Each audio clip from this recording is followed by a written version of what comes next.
Two, three, four, five.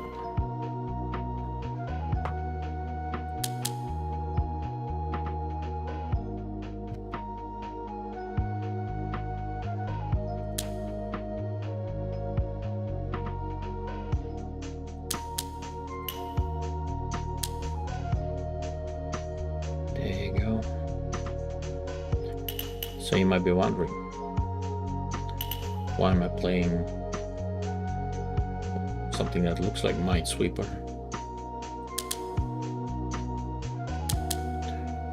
Well, we're just chilling tonight, and I was in the mood for something else than just playing the game of Sisyphus all the time.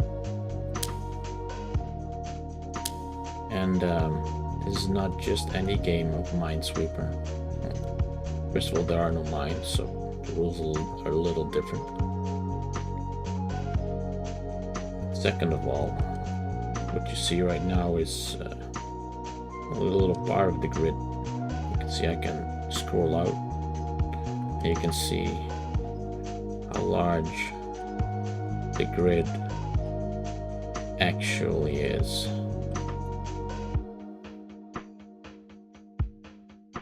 So currently I'm only at you can see the top right, not even 1%. This grid starts out with this web formation, and it's like divided up into sections. And once you complete a section, then you know that you didn't make any mistakes. Here's an example of one completed section. It looks like an eye, so there's also like an image hidden in the back of it. It sounds like a ridiculous challenge to complete, so that's why I'm interested. We'll just tackle it one region at a time.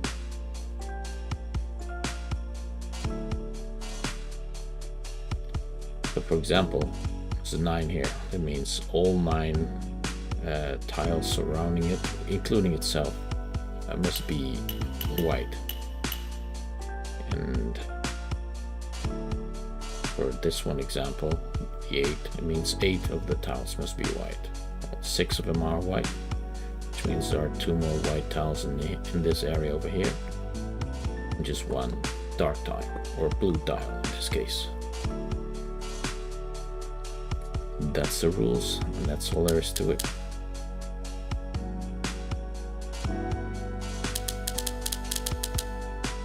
I'm going to try and focus as much as possible to just one area.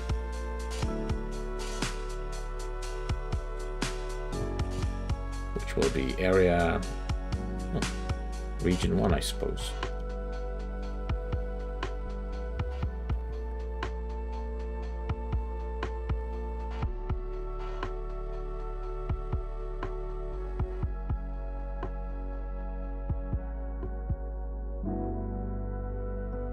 There's only 1 here, according to this 3.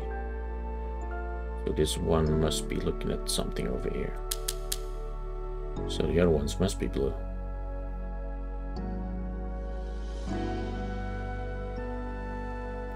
Same goes for the 4 and the 3.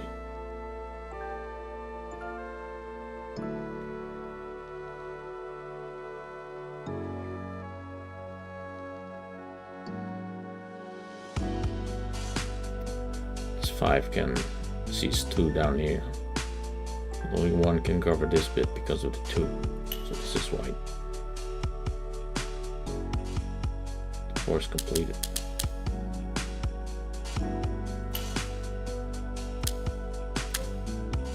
Hold on. What's the mistake I made? 4 is completed here. 1, 2, 3, 4, 5. 1, 2, 1. Oh, god damn it, I already made a mistake.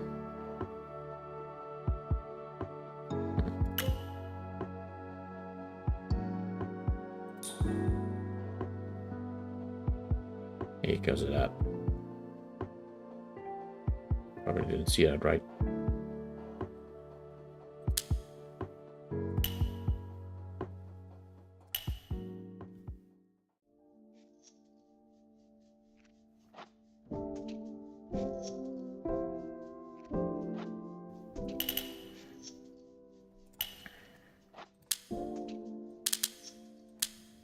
This area is not too bad.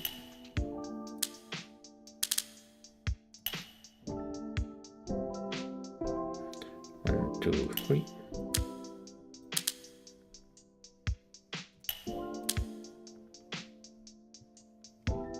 We are cooking. I think we can finish region 1 fairly quickly.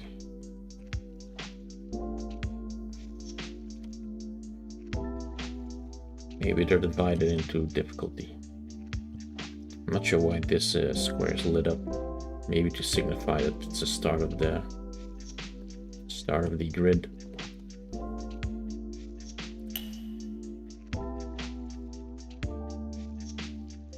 One, two, three, four, 5.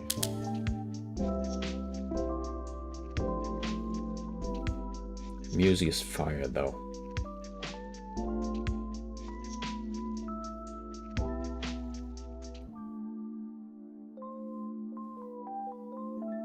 Two of them here. 2, 3, 4. Only 1 can be here.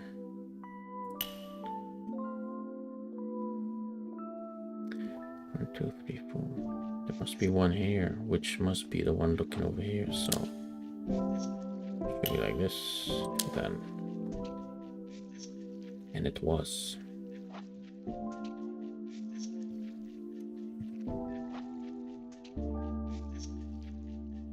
1, 2, 3.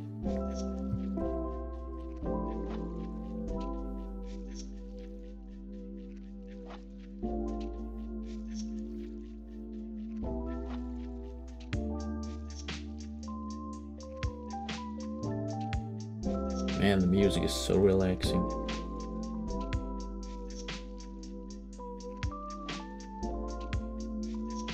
Very nice.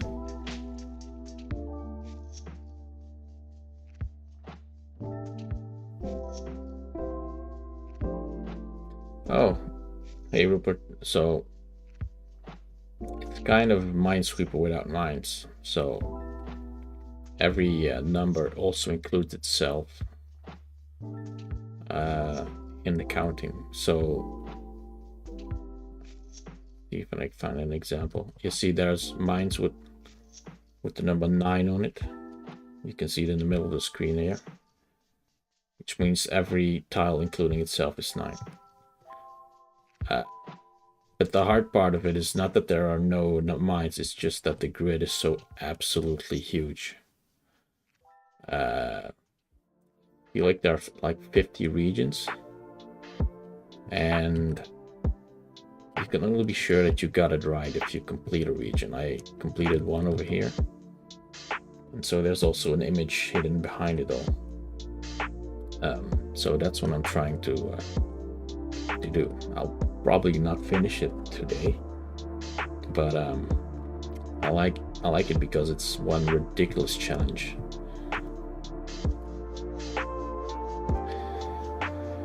So where was I? Right. Well, the only punishment is that you can get into a situation where you make a mistake and you don't realize until you look around, right? For example, I can make stuff like this, and then I realize, oh, I made a mistake. Oh, because this 6 is impossible, right? But I don't know where exactly I made the mistake. Now I know because I did it with this one, but it's more like try to figure out as early as possible if you made a mistake, basically. I made a mistake earlier over here in this area, but I figured it out pretty quickly.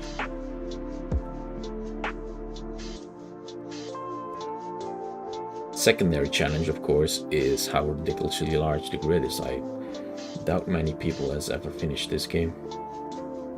I suppose Steam achievements should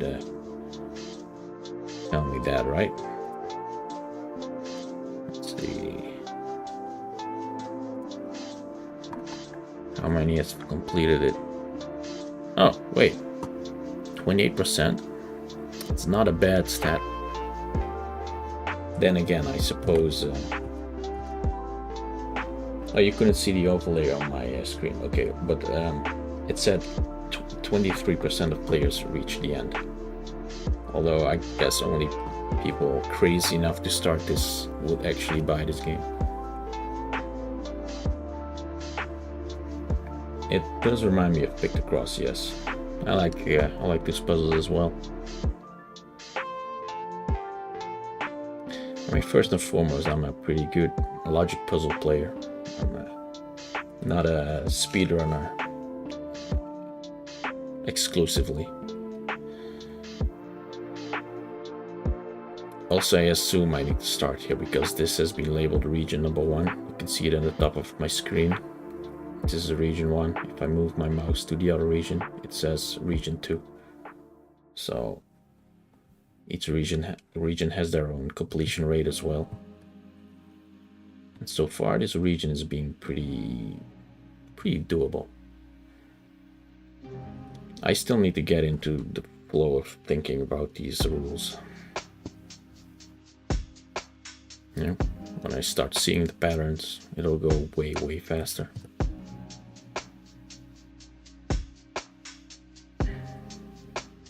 For example, I know there's only one white tile here. There's 2 white tiles beneath this 3. So only 1 tile can occupy this space, so this is white.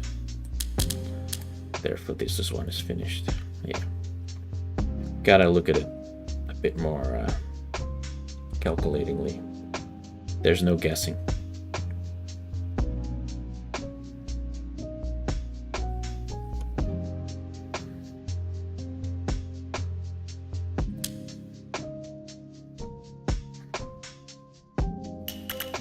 Oh. Misclick. That was not a logic mistake. I have plans on the 14th. Is that right? Yeah, that's this Friday. I'm gonna be playing the Talos Principle DLC. The Talos Principle 2 DLC, that is. I'm not sure if you're familiar with the game. It's a 3D puzzle game, and it's very good. You should play the original. So the developers created a DLC for it. You never get to find it. Oh, it's so good. I must say the first game is really hard. It requires you to solve all of the, well, basically all of the puzzles, regular puzzles, which get quite challenging near the end. I don't think many people could finish that one. Talos Principle 2, on the other hand, is easier. I say easier. It's different.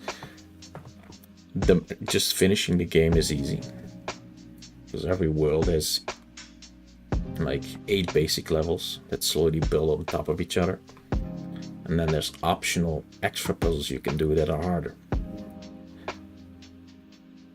Each world has 2 lost puzzles, which are harder than the regular puzzles. I like those a lot. There's 12 worlds, by the way, so that's times 2, so that's 24 hard puzzles. And if you complete all of those, you unlock 12 even harder puzzles, which are just magnifico. But all optional. If you want to just experience the story in the game, it's very durable, the second game. Portal 1 and 2 are some of your favorite games, you say? I agree. In fact, Portal 1 is one of the first games I have ever bought, and it's probably the entire reason I got into puzzle games at all. You think you even cheated some of them? Well, I remember the Source Engine. It allows for some very creative no clipping. Let's also play the game a little bit, right? So yeah, I remember buying the orange box when Portal 1 first came out. I bought it specifically for Portal because I played this Flash version of it and I was hooked. And when I realized that was actually like a tribute game to the actual 3D game, I just had to buy it, and there we go. I was hooked. I played many user-generated content for that game as well. I also speedrun Portal 1 a little bit, but very casually. Like the stuff they do now is like borderline impossible. Just getting into that now is very impossible. You play that.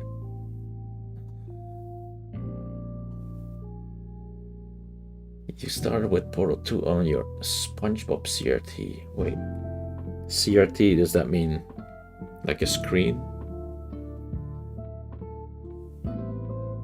Huh. Yeah, like casually speedrun. Just if you know the solutions to the puzzles, it's really satisfying to go through all of the puzzles fast. So I got that alright then, yeah. Like the old big boxes, those old television screens. Damn, that was a long time ago now, isn't it?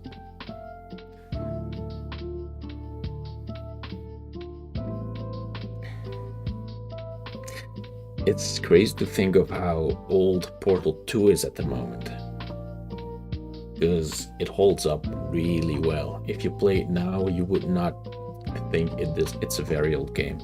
It holds up so well.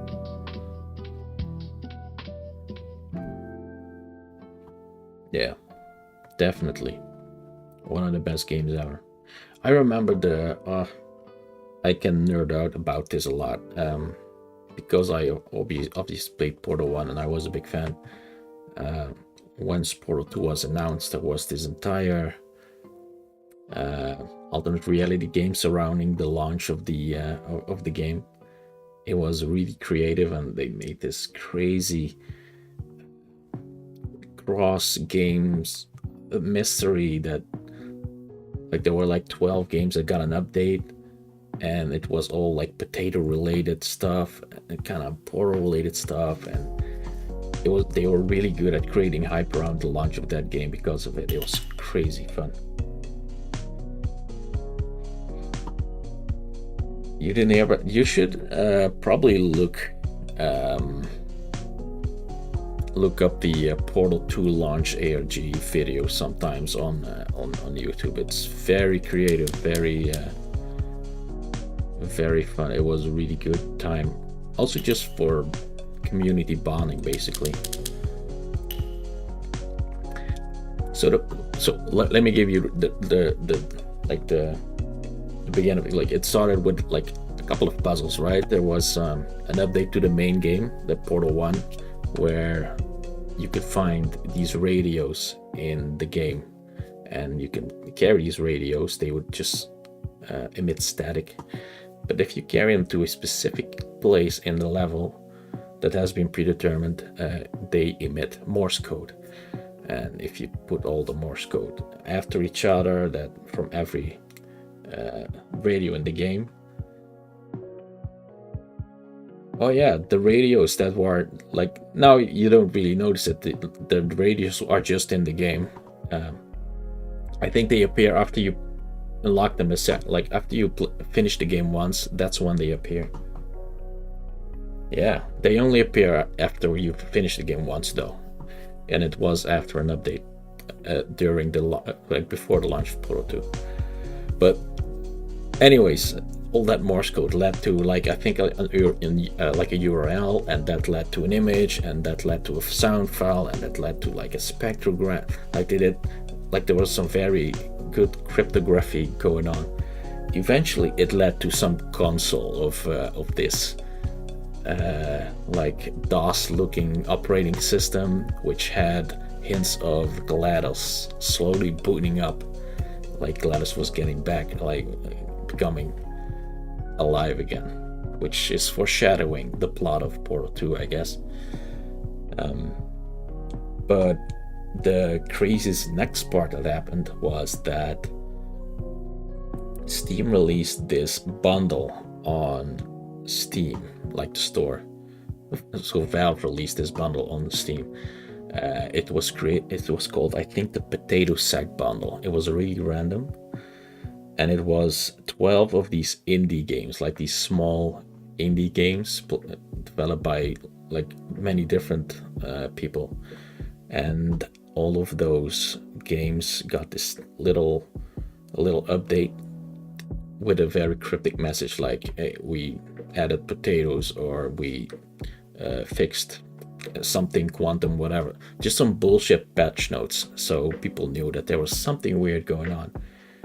And at some point, people started noticing that some differences were added to those games. Like, for example, in the background of one level of this one game, there would be a QR code in the sky, right? And if you would then find that QR, it would lead to a part of an image.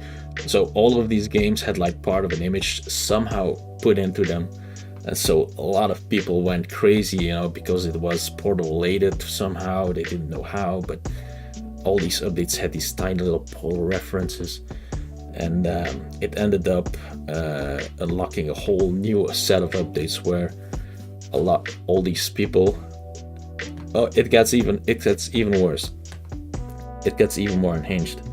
It unlocks to like a second phase of that console I mentioned earlier, where GLaDOS is now actively booting up, and slowly screenshots of Portal 2 are getting released, and these tiny little videos get released that are very cryptic. And suddenly we unlock this launch page of Portal 2, right? Like now it's official, Portal 2 is gonna be released soon.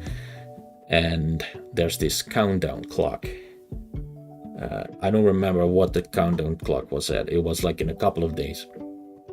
But it ran faster than like regular seconds. And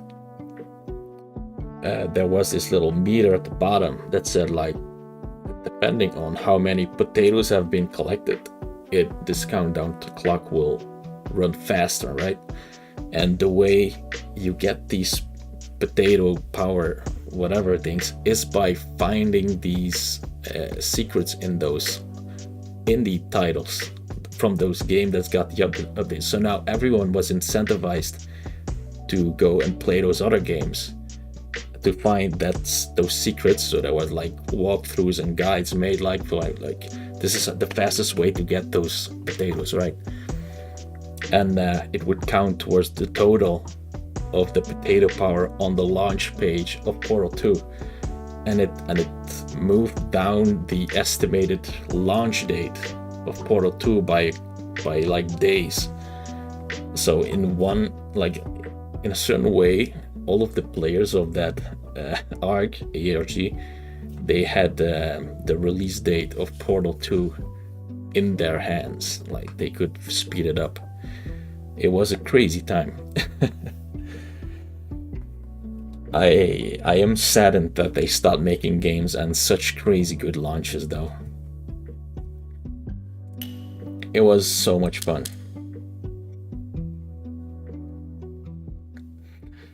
It sounds unreal, but I did not make it up. It's the actual truth. And it was pretty insane indeed.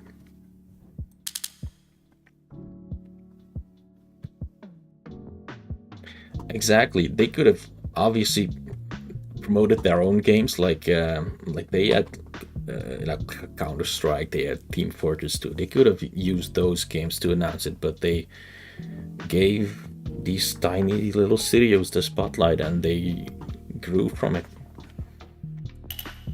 It was very positive for them. It was really well received.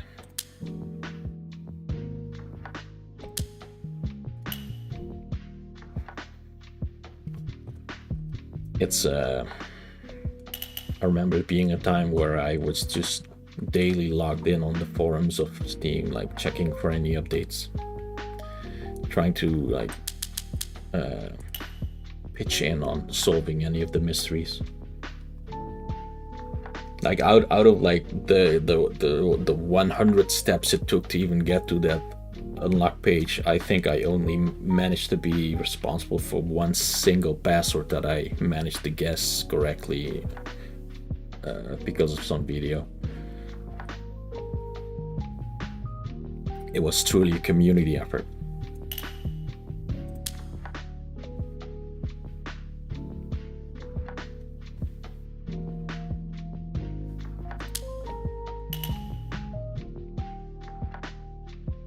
Yeah.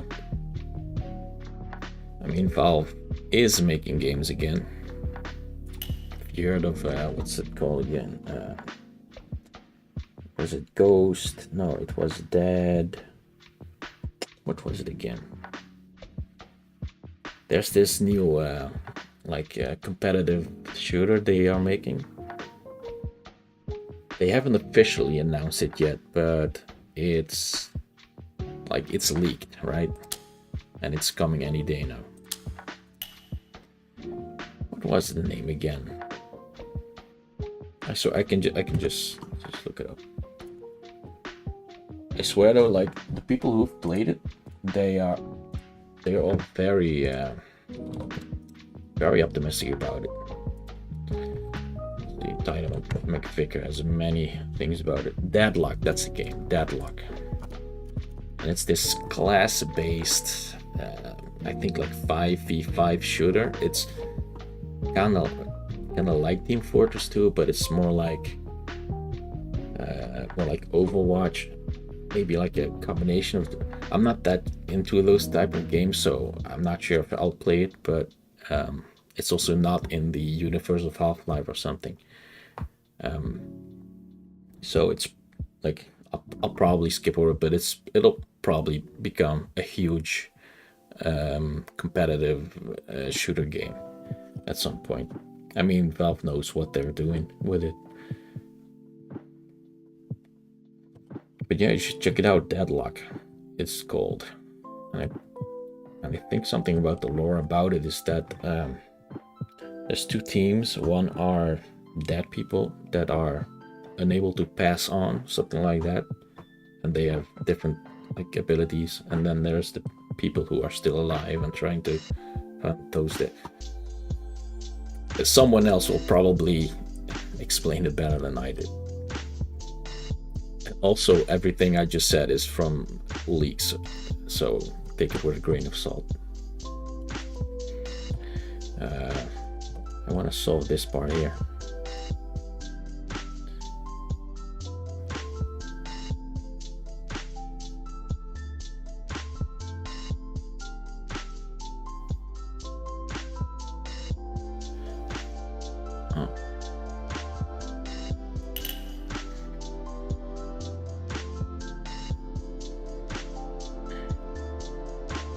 what I truly want is for Valve to make more Half-Life games again, or Portal games. Well, anything in the Half-Life universe would suit me just fine. I remember how hyped I was seeing a new Half-Life game announced, and then it's VR only. Half-Life Alyx. Still, I played it. Pretty good game. A very solid experience.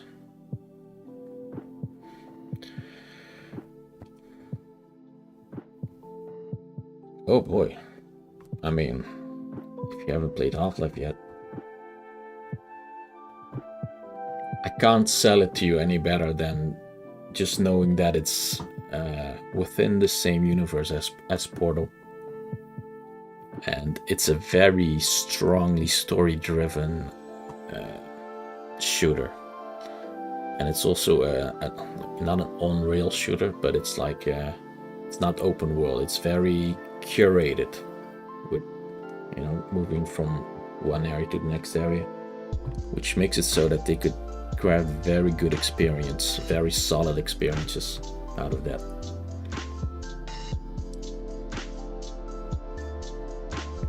I mean, you don't need me to tell you that you should play Half-Life. I think half the internet would gladly tell you more about that.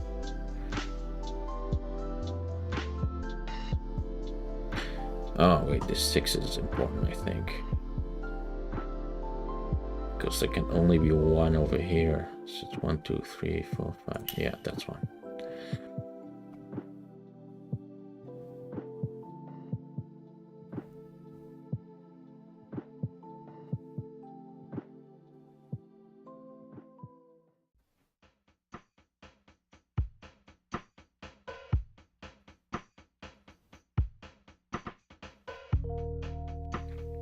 I hope I'm not stuck here.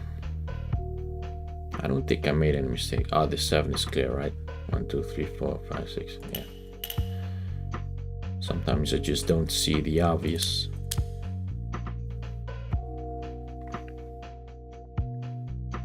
So, fun fact about Half-Life.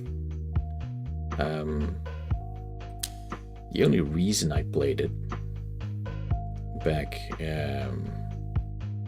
I never played like Half-Life 1 until very much later.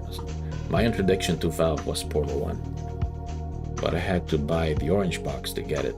And once I finished Portal 1, I'm like, so what are these other games on this disc, right? Half-Life, never heard of it. So I just thought I would try it since I bought it anyways. It came with Half-Life 2 and both episodes, because it was also the release of episode 2. Oh boy.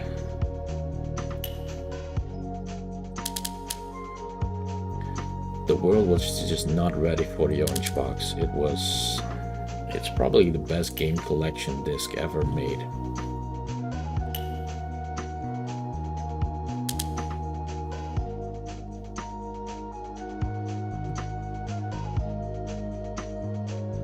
Also, I think we are almost done with this region. There's a bit left.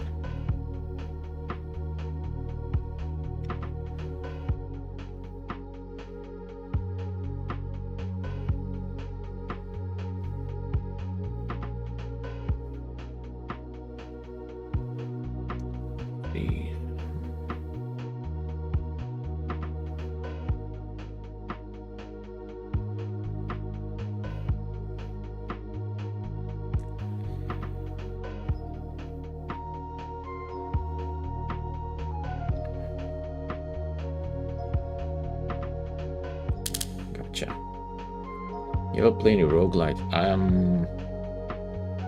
Yeah. Although the only one I really got into was The Binding of Isaac.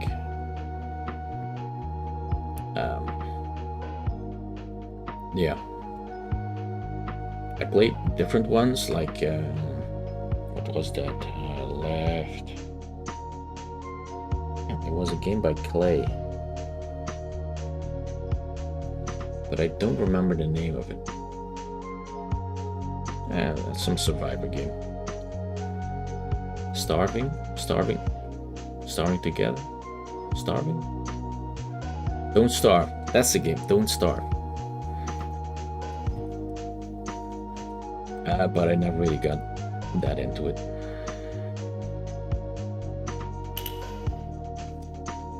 Yeah, you got it. Don't Starve.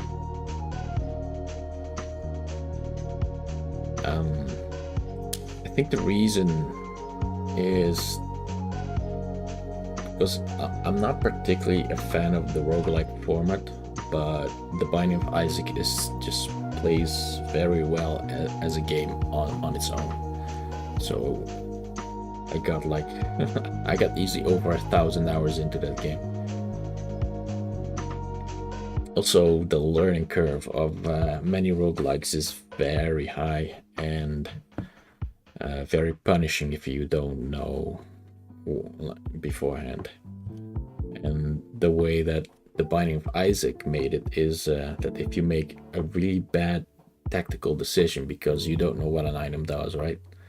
The punishment is kind of funny because you get this really like some messed up new build you just stumbled upon on accident, and it doesn't outright kill you. You can still try and finish the game with this new handicap, right? But at least you'll know, and now you also know how that item works the next time you play with it. So it's kind of funny when you make a mistake in that game. That's why that game stuck with me.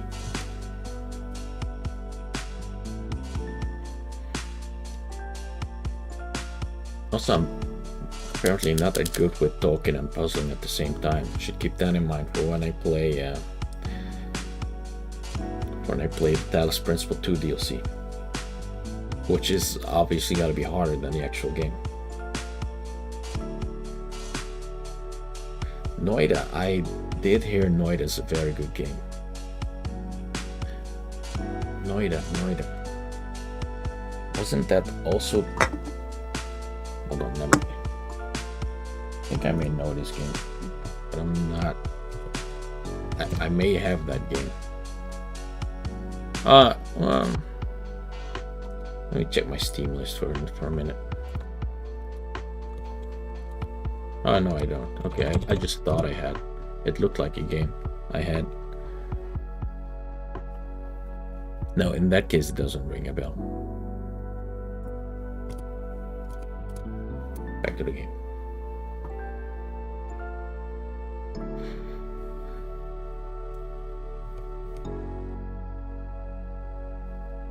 Oh, wow, really? It's that challenging.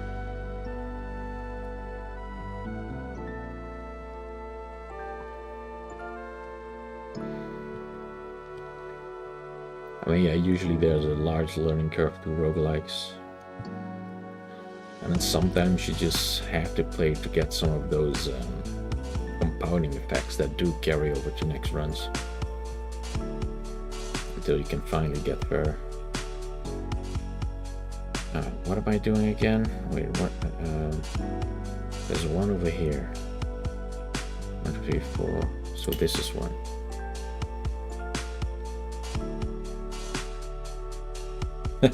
Oh, so you're actually doing quite well there. Interesting.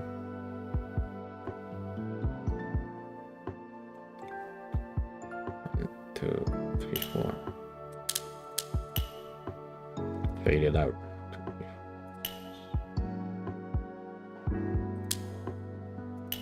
So there's the music in this game, dude. Holy shit. That's a vibe.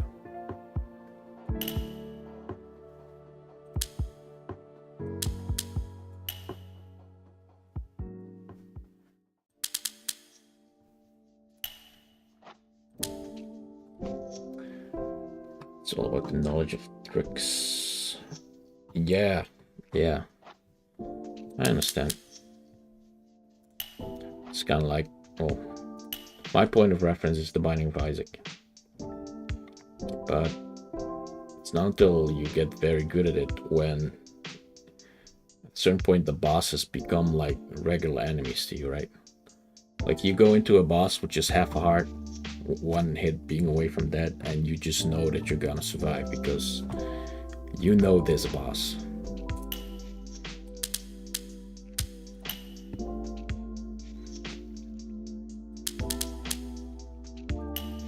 Oh, what it was actually correct.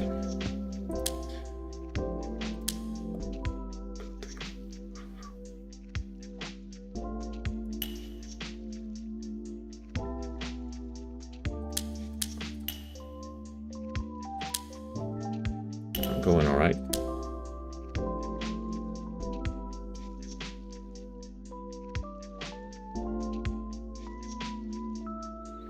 So, what do you think about that Assassin's Creed game, huh? The Shadows, the new one set in Japan.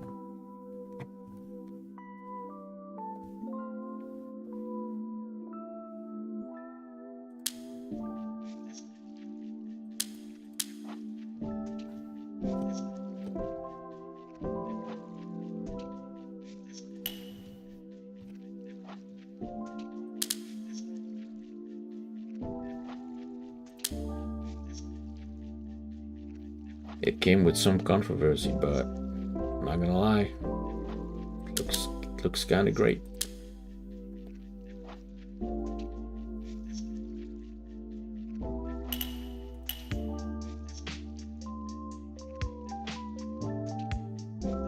Oh, that's true. But you never played any though.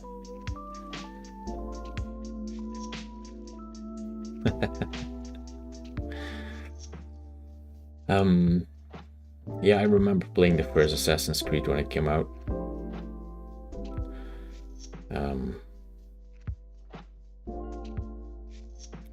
I very much remember buying it, and then it played like 1 frame a second on my old PC, so I couldn't actually play it until like 2 years later, until we finally got a better PC at home. I'm talking back when I was like a young boy,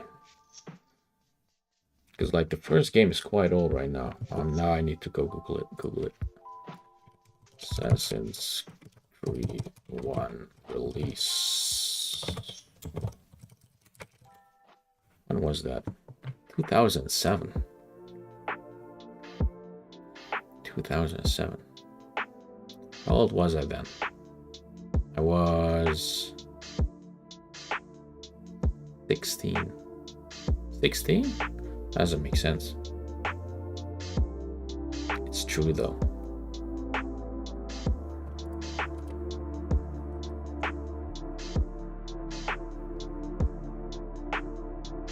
Now you're probably guessing how old I am.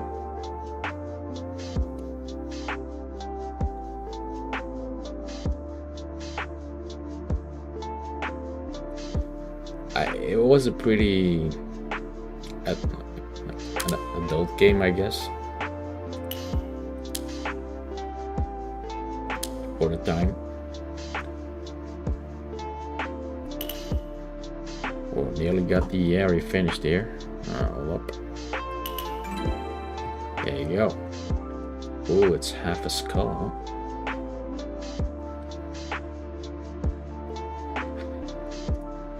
I wonder why this little square exists at the bottom here. It's strange, but I'm not gonna question it.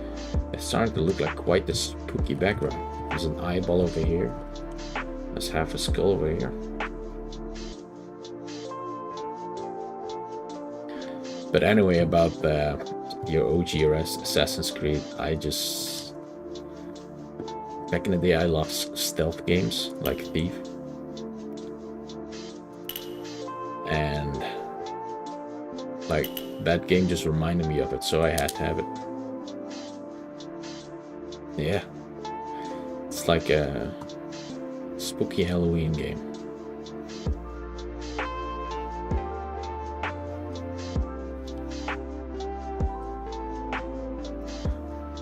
Should I continue to region 2 or should I just pick a smaller region? There's this small region. I remember like playing over here a bit off off stream because I wanted to get to know the game. There is this area over here. It runs like this. And I'm nearly done with it, but I couldn't finish it for some reason. Maybe with new eyes I can do it.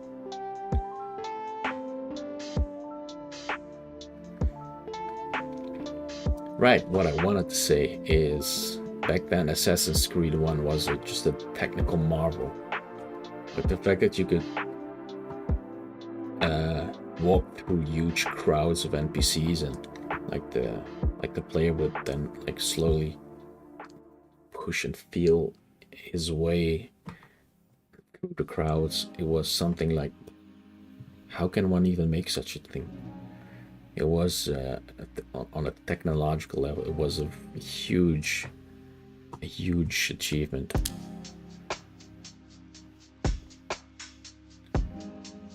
Which is also a big reason why the game was so popular, because looking back at it, it hasn't aged that well. It actually looks not that good right now, and well, it looked good back then. It doesn't look good now. And it's riddled with tiny little bugs and stuff like that. And it plays very slow. The game, like, it starts very slow, the story. And basically every mission is almost the exact same, just in a different location.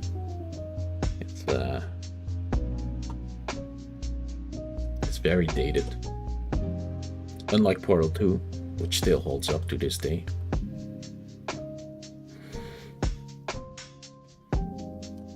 So I was focusing on this corner right here. I get distracted, dude. Maybe I should record the Talos Principle off stream, and then just turn it into a video.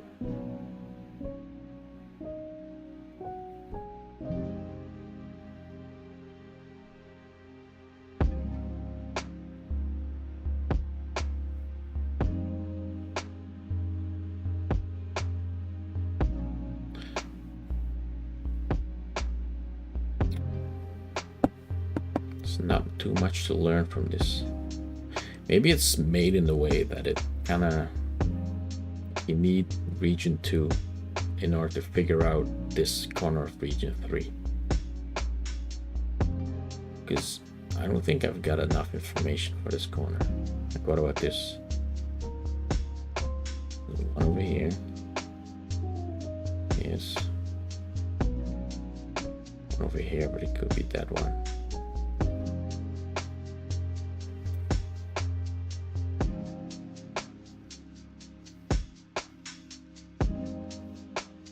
I don't know. I'm not seeing it.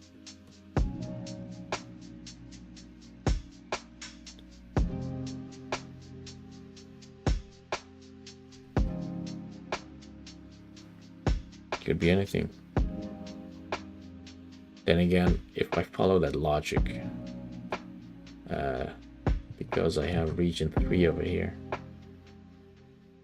I'd be able to finish that before region 4. So if that logic doesn't hold up, then I should just give up on the right order altogether. Yo, thank you very much.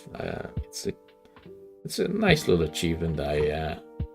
Because I started like just over a month ago, and having 200 subscribers, like going from, for some reason I started out with 6 subscribers because my YouTube account is very old.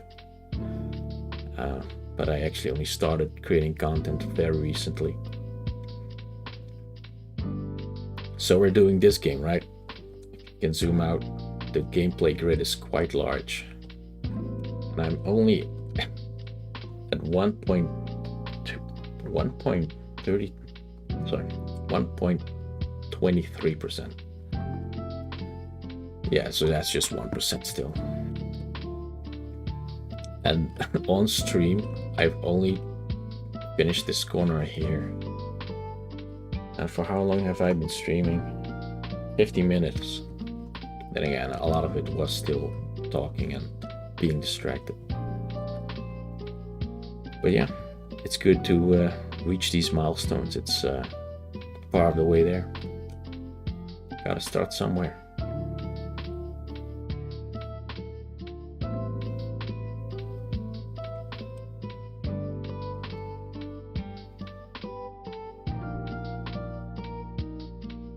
It's not exactly true, Ripper Bunny. I streamed on Twitch before, like, I have to say, like 10 years ago, as like a little side hobby, and it never really took off that well. Also because I was always never in a good spot to stream. Also crappy hardware, stuff like that. But I think I have like 100 followers on Twitch because of that reason. Although if I would start up a stream now, no one would tune in. I remember dual streaming and only one person showed up the entire time, while there were like 100 unique viewers on the YouTube stream. And then again, I have posted some videos on my YouTube channel, which were mostly speedrun related for a different game. I speedrun this game, I Am Fish. That's the one. Where you are a fish in a fishbowl and you need to escape into the ocean. It's better on that game a lot. I don't think I held the world record ever, but I did find some crazy skips. Skips that were so good they were banned.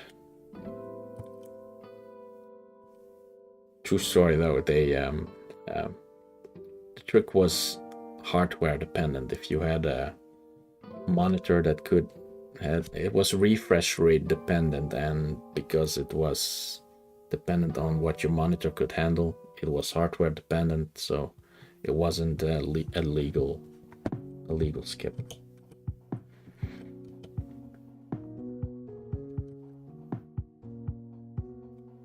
Fun time though, fun game.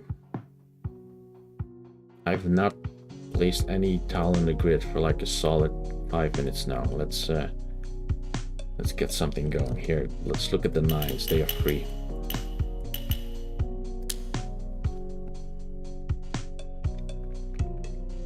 Yeah, exactly. In the same way, the game of Sisyphus has a rule where you have to play it not above 60 FPS. 60 FPS is max, but it's an easy setting in the menu, so it's fine.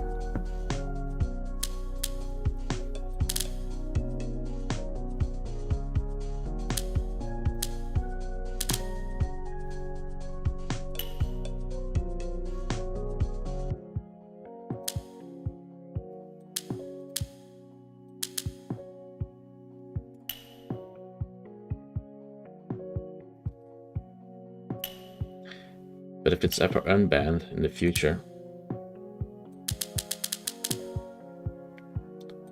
we called it Peter Skip. We did name it.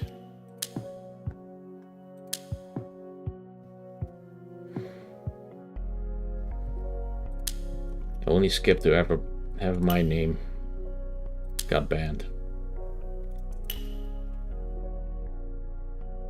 Such a shame.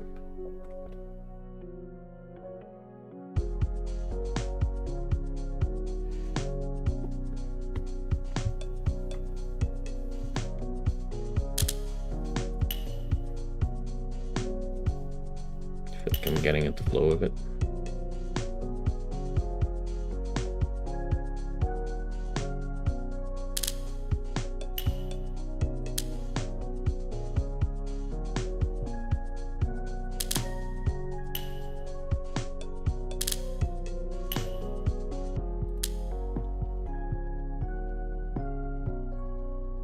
I also speedrun this game called Papuenyo, which is kind of a narrative speedrunner, like a 3D platformer, but not really a puzzle game.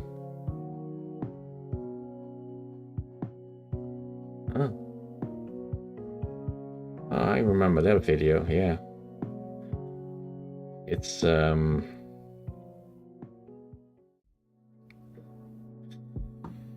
I think like the reason that video worked was because I knew beforehand it was gonna be a very boring run, basically. But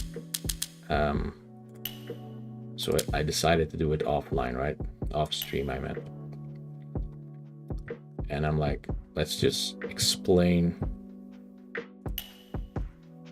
the amount of thought that went into this really boring line that we all run. Try to make it a little bit more entertaining. And it's somehow worked. That video performed very well, actually. So I'm glad you found it and you found it enjoyable. I published a new video yesterday about well, basically a recap of the stream where I tried 3 different balls, and even though I put a lot of effort into it, like condensing the stream into like a 20-minute video, it doesn't flow as well. It doesn't, I also like not perform as well, and I think it's just because when you're live streaming, the vibe is just different. Like your head is not completely into the game, right? You're also talking to chat. You're also just, you know, having a little bit of fun. It doesn't translate that well into normal videos. Maybe that's something I need to learn. Like for instance, I just told you about the Portal arc, right? That entire time I didn't play the game.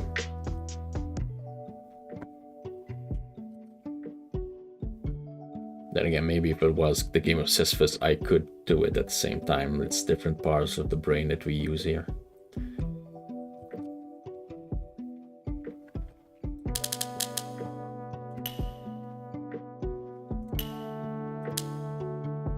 Although the video is not even 24 hours old now, so it can still go many ways. The comments on it have been very positive. Just the average watch time is very low. I promised myself to not look at it too critically. Figuring out my what works well is part of the journey.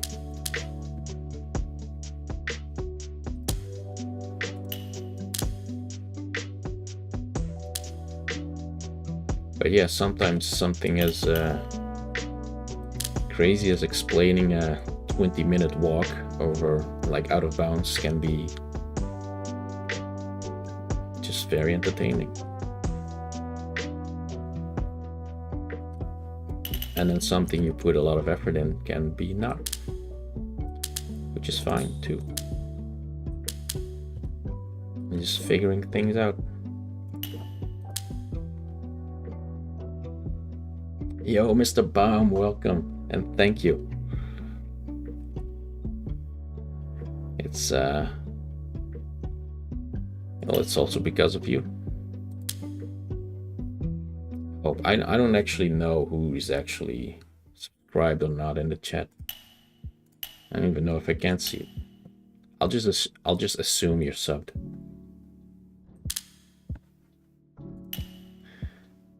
I put these tiny little well, there's these little milestones, right? If you have 500 subs, I get like little privileges on YouTube, and once I have 1,000, well, then you'll get ads.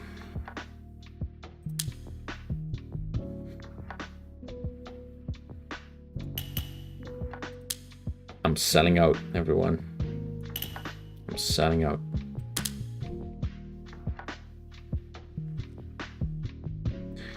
It's kind of stupid because there's a few videos on my channel that have gotten picked up by the algorithm a lot, and in my first month I had 200,000 views accumulated across all my videos, half of that being just from one video, which wasn't even the world record from the game of Sisyphus, just an old PB I had, but it got picked up by some other some other YouTuber who played the game, who is much bigger than I am.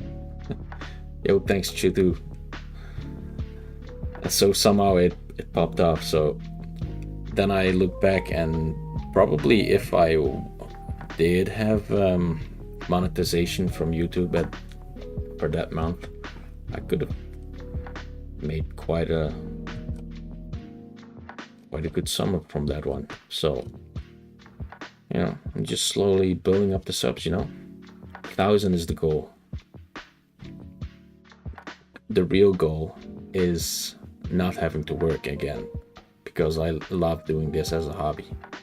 That's the real goal. But I can't do that because I have to provide for my family.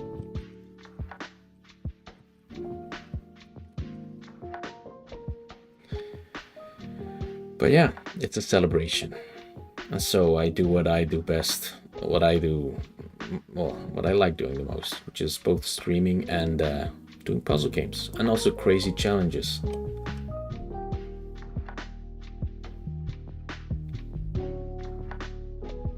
That's what I'm trying to do. So, recap. This is the grid. We're working in this little corner down here. And all the progress we made today was this giant skull on the left, and there's a little blob in the middle. And we're 1.5% of the way there. Awesome. I might finish this before the end of the year. Please bear with me.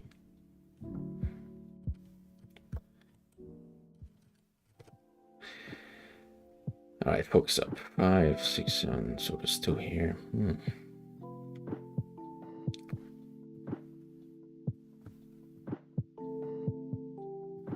That's not the place where I continue.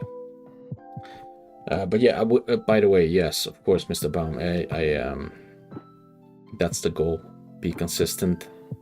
Just keep it up.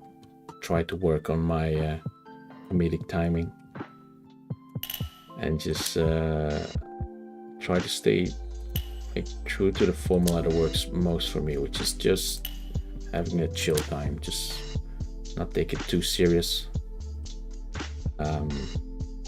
This is kind of the way I roll best. It's not plan too much ahead.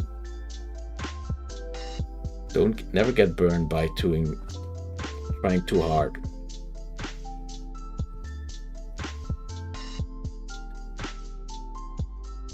All right, there's 2 shares, so these are all done.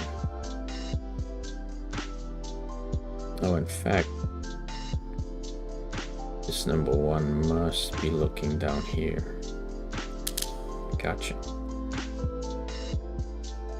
Hey, so if anyone is interested, I haven't really decided yet if I will do it like on stream, or like I'll just pre-record it and just submit it as video. But I'm gonna be playing the Talos Principle 2 DLC, which is coming out on Friday.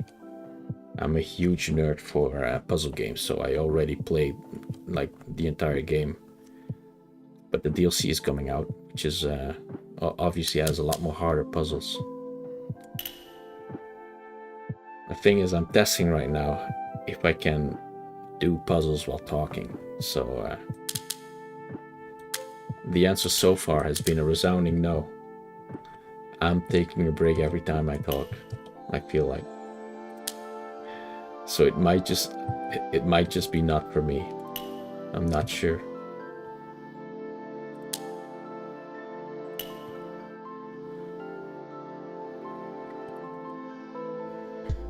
In any case, if you haven't played the Talos Principle, I do recommend it. Great game. Cool story too. Very interesting. It's about hold on, I discounted. It's about a kind of like a post-apocalyptic world where, because of some reason, humanity has died, but because of advancements in AI, they managed to put humanoid robots on the world to live instead of them, because they kind of made them conscious. So there's a lot of philosophy there, like what does it really mean to be human? Like if you have a body that's like a human and you have like a mind that's like a human, even though you're a robot, do you still count as human?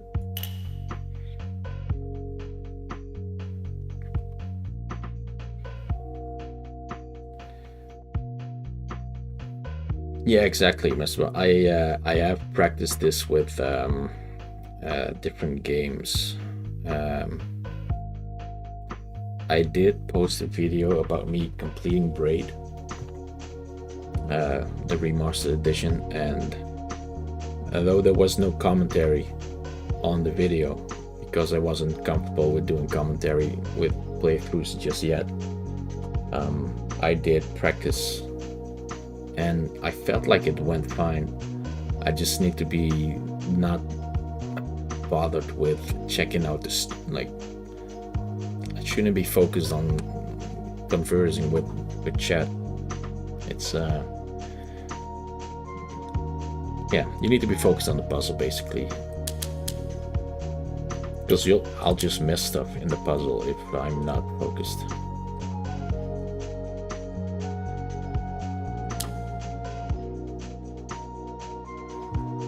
Because I feel like I'm pretty decent at puzzle games.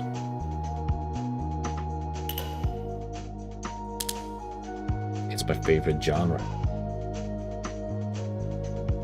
That and crazy challenges like Game of Sisyphus, right? Which is probably the only content you know me from.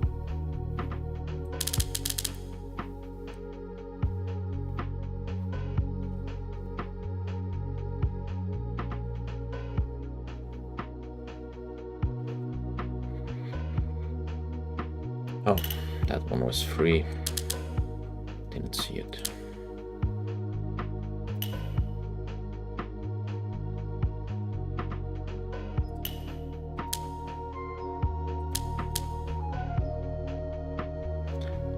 So how do I complete this game? Well,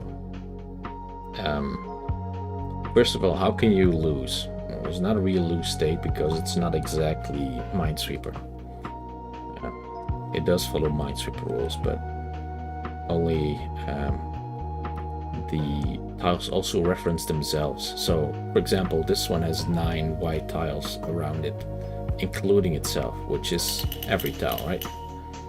This comes for every tile with a 9 on it. Those are free.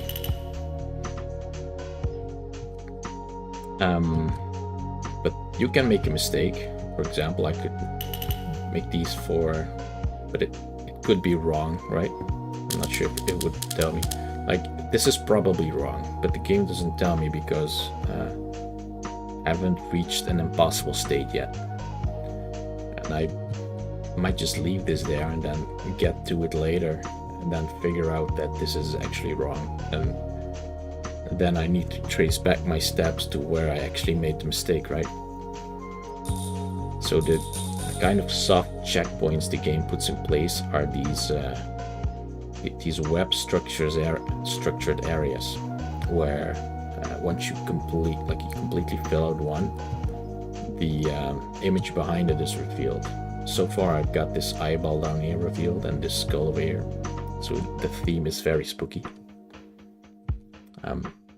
So you know you're on the right track once you've filled out an entire part of the web region according to the top of the game. I'm currently working at region 16 apparently. I'm 27% done with that one. And the goal is to get the whole grid done, which is big. Apparently, if I read the top right correctly, there's 59,000 squares left to figure out. Is that correct? Is it? Yeah, it subtracts 1 with every tile. So I'll just keep this game in the back of my head. Like if I ever just want to have a chat or want to do a chill stream for or just nothing else to play at the moment, we'll just slowly chip away at this game. make it a little bit of like a side challenge, like a side quest. Because I'm curious what's behind the entire grid. I want to be one of those people who can say that they completed this game. And then you hand it over to someone else and they just give up as soon as they see the challenge. So this is where I was at. Looking at the wrong part of the grid. This is where I was at.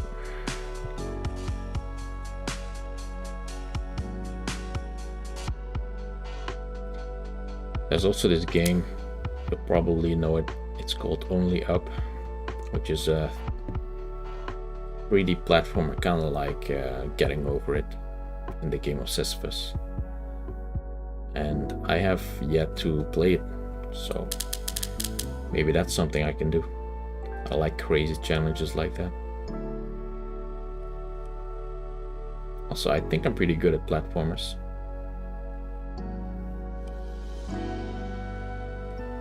So I might just do that tomorrow. You like to see that? Well, there you go. That's all the incentive I need.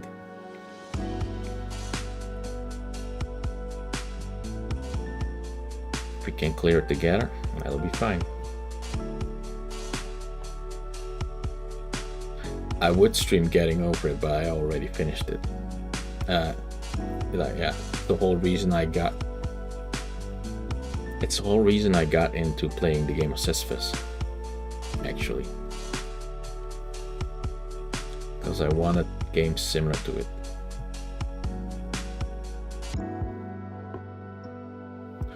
What am I doing? It was staring right at me right there. This 6 over here, bruh. Now I can make some strides. 3. Oh, that's too many. 2, 3, 4, 5. Yeah, of course.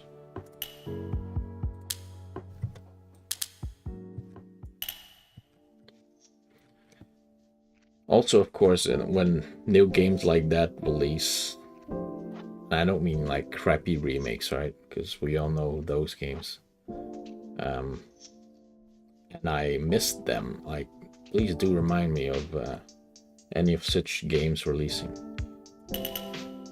I do like a tough challenge. I'm a very patient guy, and I like to think of myself as a pretty above average skilled gamer, because I've been doing it for over 30 years now. That's not true. I did not start gaming when I was 2. Maybe over 25 years, maybe.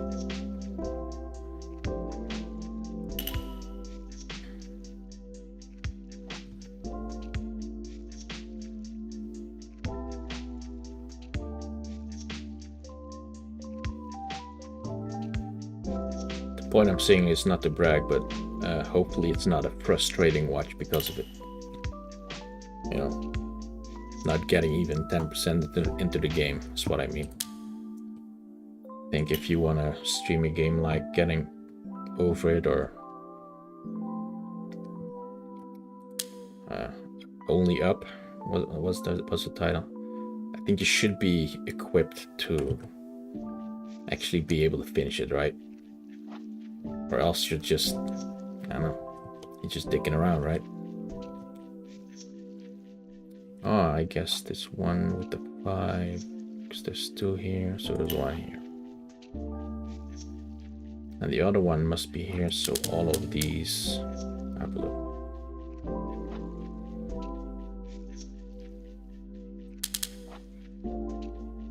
Looking ahead now, different strategies here. I hope I didn't burn myself saying that when I play the game one of these days and I can't finish it. I'll be the one eating my own words.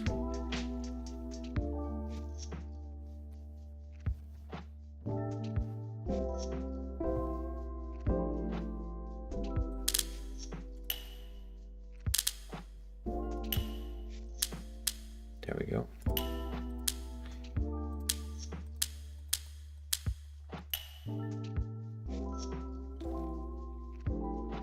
Yeah, we're going for region 16. I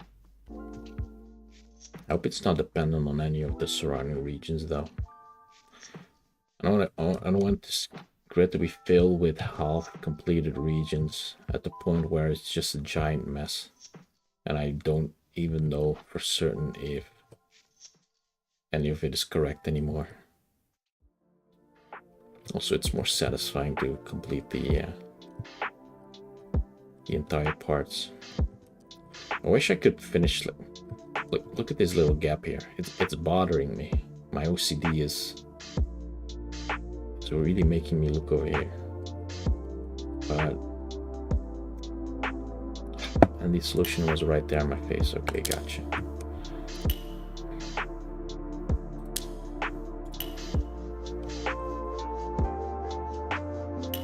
I rubber ducked myself out of it. In case you don't know the term.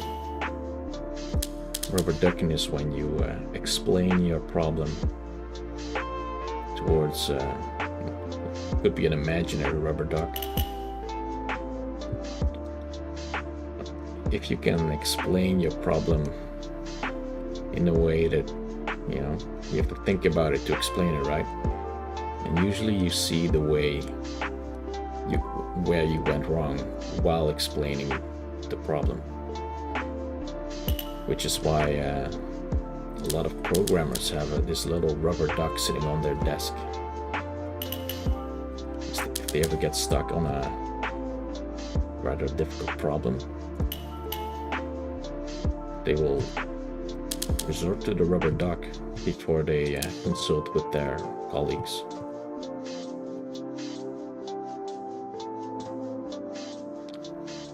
Because if you can't even explain the problem, well, then you don't even know what's wrong, right? And then you know where to start. Why can't I not explain this? Well, I probably haven't checked out this specific thing enough, right? It's a clever little way to make progress.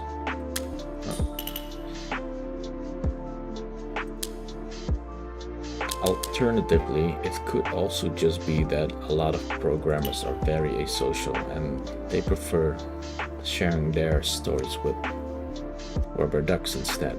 Who knows?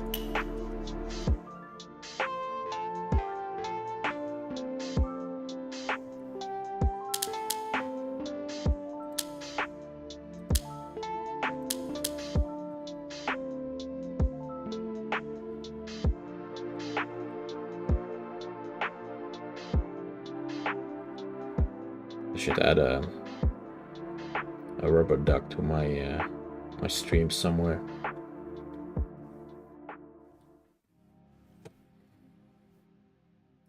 If I record a puzzle game offline, at least I'll have someone to talk to. Exactly, like in this case, you guys are my rubber duck. That's indeed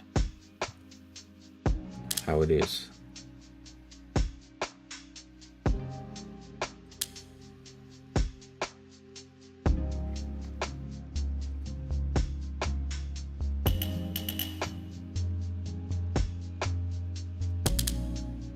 I think in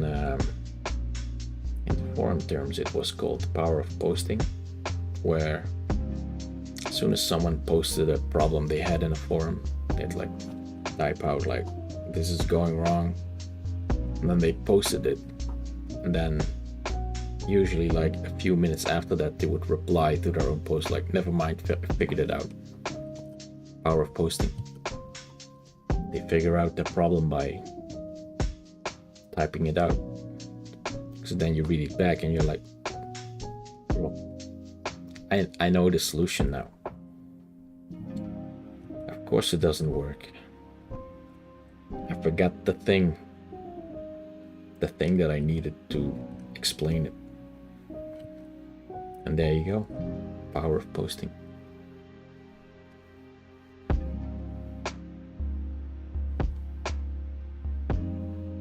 I must say, like, this is a very, let's say, a lonely game to play, but it doesn't feel lonely with chat over here. Look at this beautiful set of zeros over here. Ooh. Good set of zeros in the wild. Let's check out what happens. Let's surround them. Let's sketch these zeros. Oh, satisfying progress.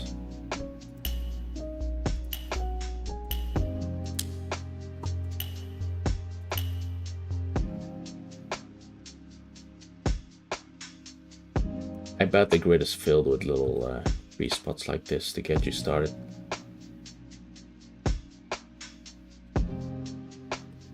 Let's and then immediately get stuck after, you know. How do we progress from here? I don't know. There's probably a way.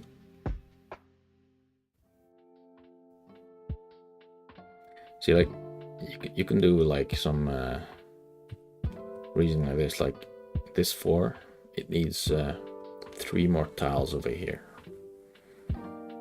All these 3 tiles are shown by like this 3, you can see those. So this 4 and this 3, they share all the tiles within this part of the grid, which means these 3 are not seen by this 3.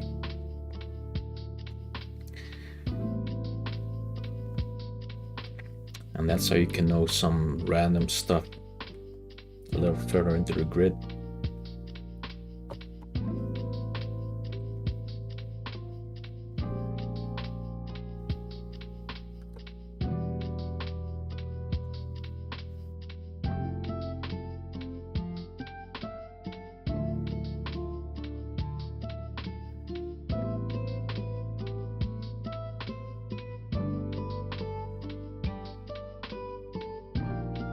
This 5 is kind of interesting because of this 2.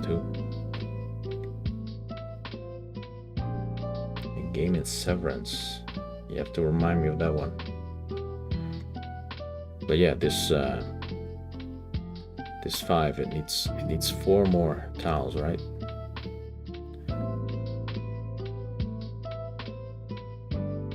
But I can't take both of these 2 because of that 2 looking at. And the problem is, it could be all of these and it would still work. Trying to determine whether this 2, like the second white tile is over here or there, but I can't quite put my finger on where it is.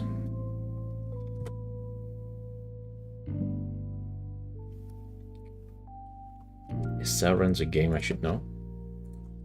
Severance game. I know it's a TV show, I think. Severance Blade of Darkness, is that the one?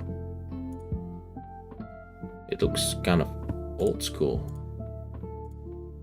Yet it's 2001. Interesting. It's like a remake or something. It looks very Tomb Raider-esque, you know? Like PlayStation 2 graphics. Yeah, it's probably actually a very old game, just remade for PC.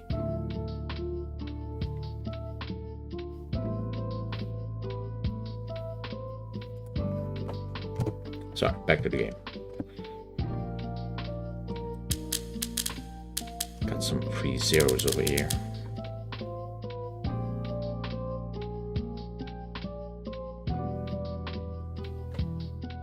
Oh, you were talking about the TV show. I still need to see that one. I think it was on Apple Plus, right? So, which is the reason I have not seen it yet. So I probably have to either put on the old pirate hat or actually give Apple more of my money. They already have too much of it.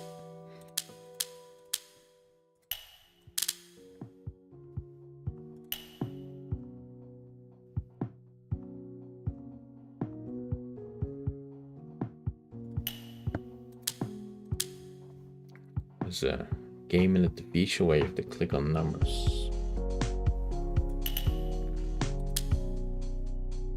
For some reason I'm reminded of a game like that, and yet I cannot put my finger on it.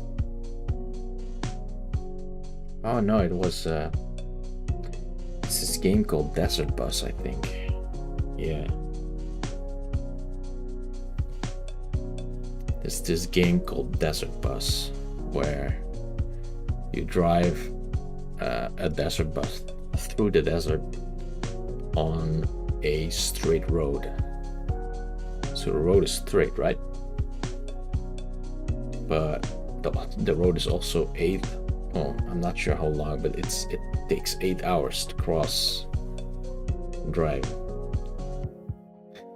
But the wheels of the bus are not aligned properly, so there's like you're continuously drifting to like one side of the road. You need to like readjust your steering every few seconds or so, or you will drive off the path. I have never finished Desert Bus, but I have seen what it is. I mean, that's like the perfect stream, right? Once I get 1,000 subs, I'll play Desert Bus.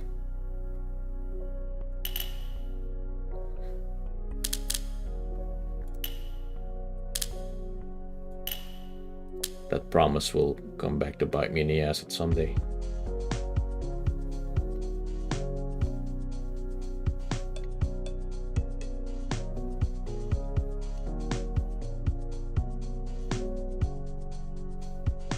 Man, the vibes are so good in this one.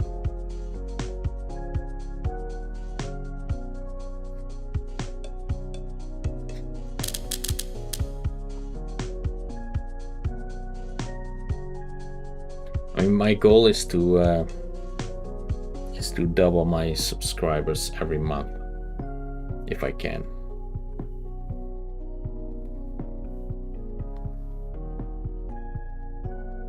So theoretically, it should be in like 3 months, but we'll see. We'll see when we get there.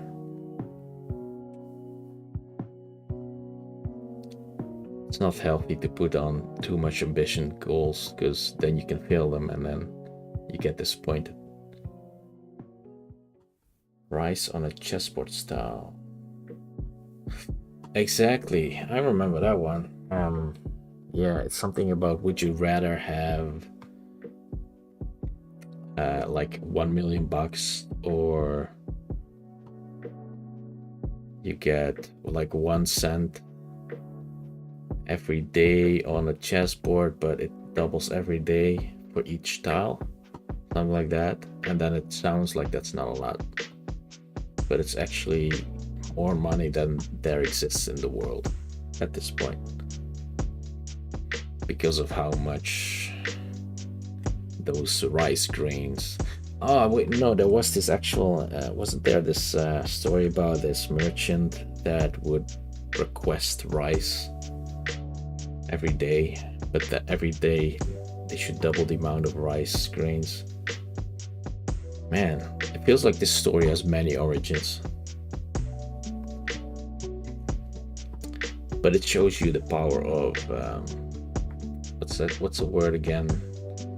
It's exponential growth. Yeah.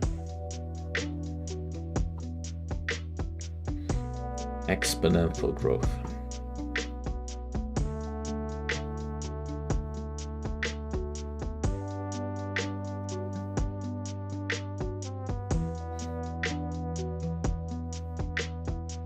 I am being constantly stuck here. Alright, let's look ahead a little bit. We've got this one looking over there. This 3 which needs 2 extras, and there can only be 1 there, so there's 1 there. Let's see. Now this one must be looking at one of those 2. Not that hard. Just gotta not chat all the time, you know. I'm learning. The learning process.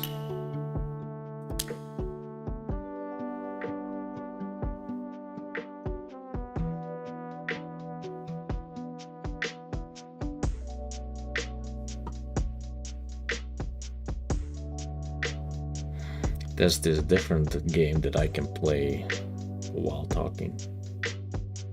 What's it called again? Something lines. It's probably in my playlist somewhere. Pixel lines. This is a game where you have to draw lines between numbers. You know, if there's a 5 and a 5 there, you gotta draw a 5 tile long line between them, and a picture comes out of it. But that's a game I can play without thinking. I can just go on autopilot. I could tell you whole stories while just playing the game. But it occupies a different part of the mind.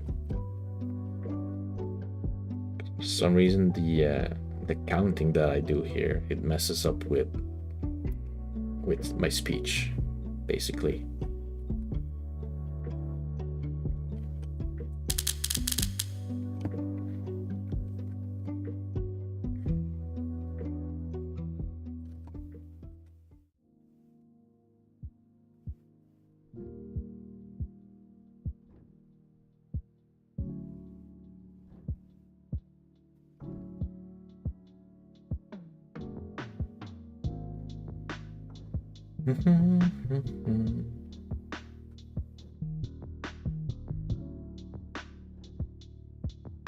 Yeah, that could work. The 2048 game. I think that's because you're not actually calculating anything. You're just matching numbers that look the same. They can be replaced with symbols, right? Like arbitrary symbols.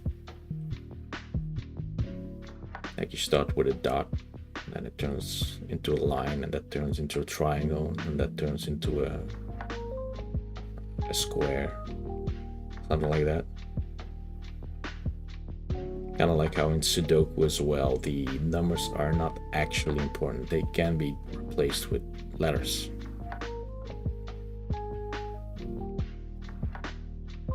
But over here I'm actually counting, which is, I think, the reason why it's throwing me off.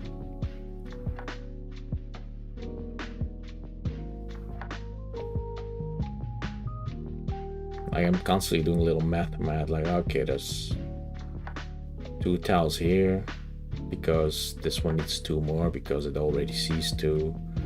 And these 2 tiles means this 3 will see those 2, plus this 1, which is 3 in total, so these 3 are clear. So the math ain't, it's not big math, but just tiny little sums.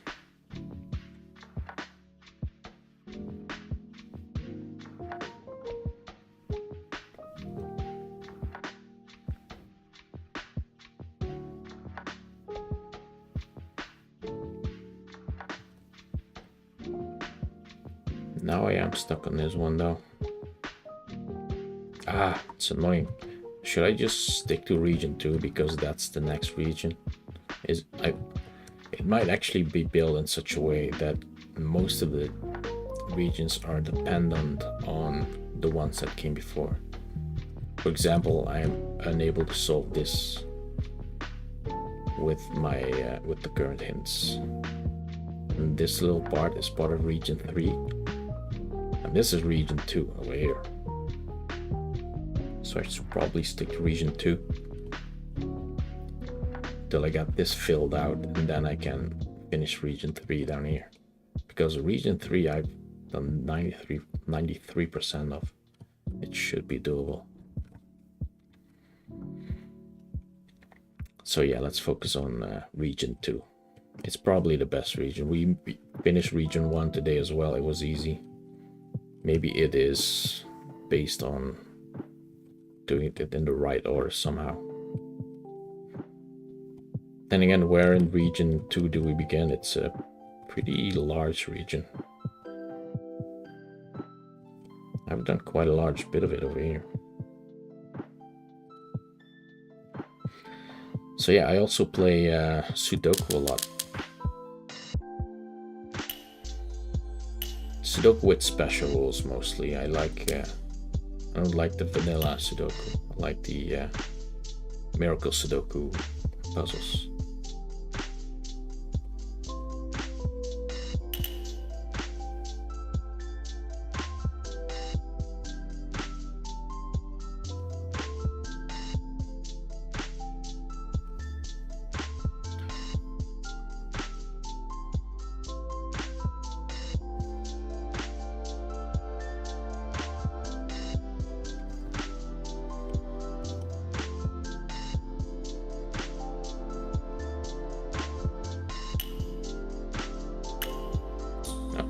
See, miscounted. Oh, it's too fast there.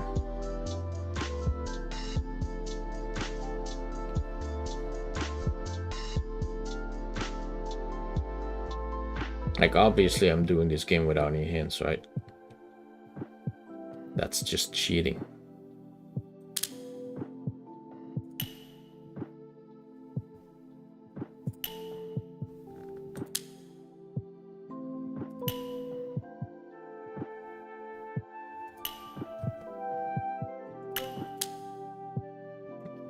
That was not a miscount, I misclicked.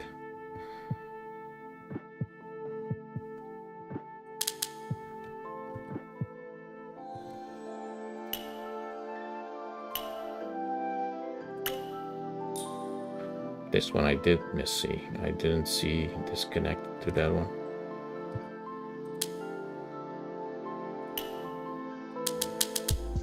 I hope I haven't made this such a mistake in a place where I didn't immediately find out. That would suck.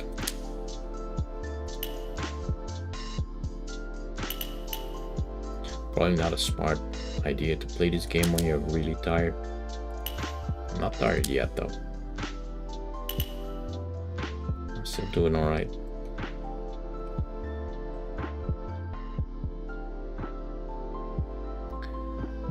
There's one here. That one's free. Oh, there you go. Didn't see the floor was already done. That's easy then.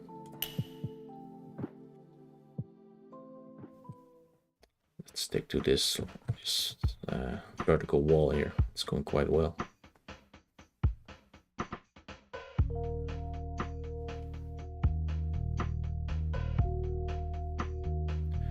One of these and one of those.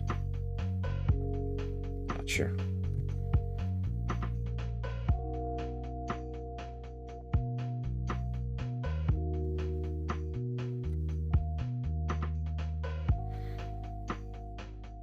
So I guess the schedule is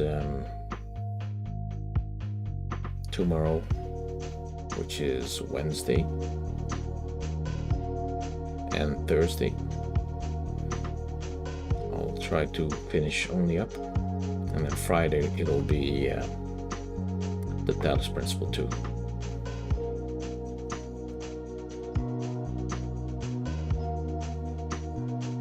So mostly streaming. Not sure if I'm gonna do any big videos. Just streaming, just hanging with you guys.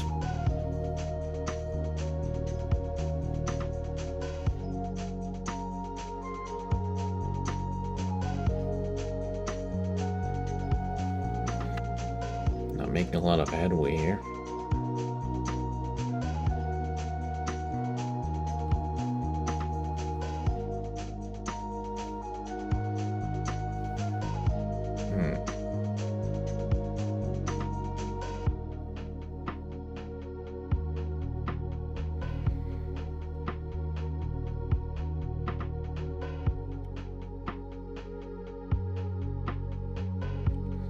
Maybe I can do something with this cramped area here.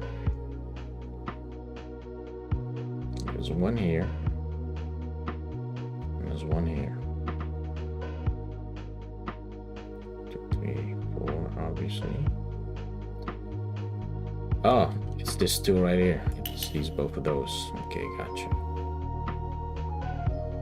So then this one sees 5. This one sees 5. 2. There you go. 2, 3, 4. 6. That one's done. So it's this one.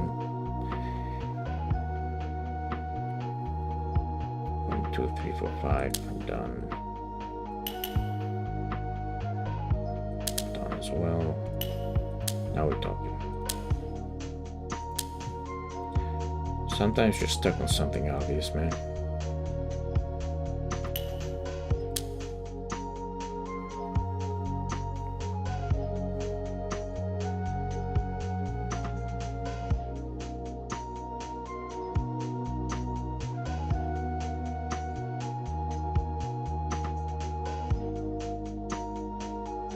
Oh, you know, the 6 sees 2 over here, plus this one, and all of these 3. This 5, it sees one of these 2, so the rest is clear. And that gives me the answer.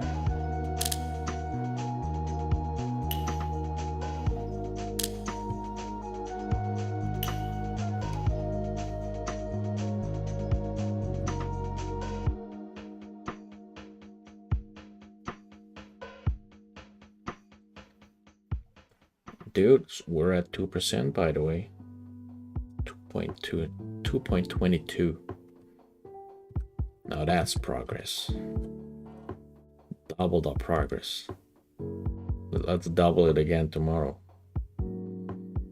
I'm kidding, I'm probably playing only up tomorrow.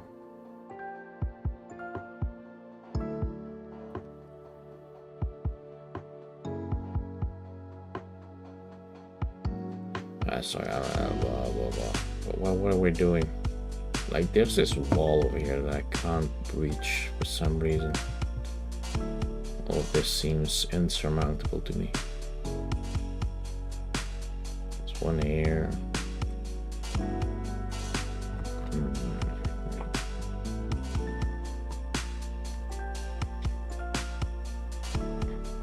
Like, this 7 is quite large compared to this 3.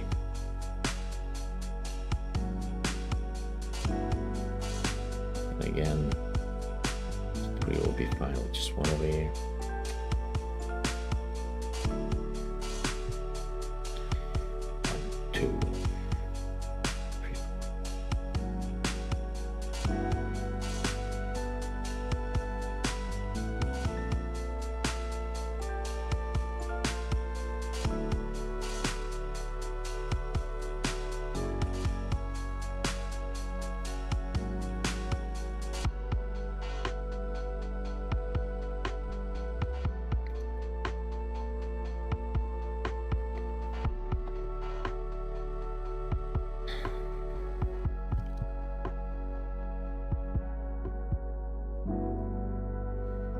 Vibes.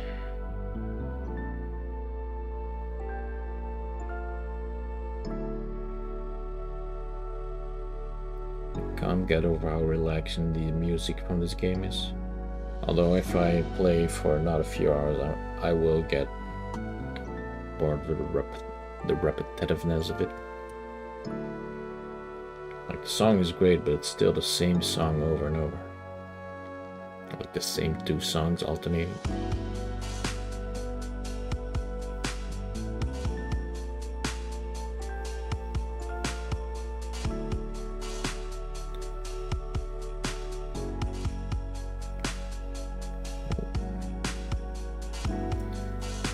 I cannot see the path. Maybe I should start from like a different corner. Check out the line.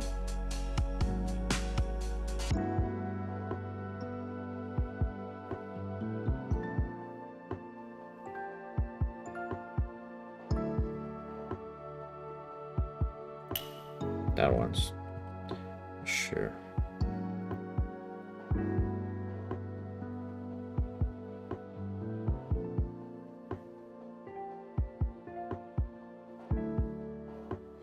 Oh, you know what?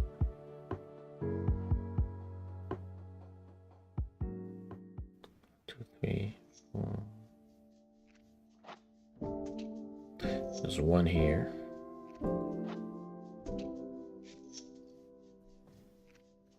One, 2, 3, 4, 5, 6. So that's 1, 2, 3, 4. So this 4 sees everything down here. If I'm not mistaken, all of these should be blue. Which does give us some progress. 1, 2, 3, 4,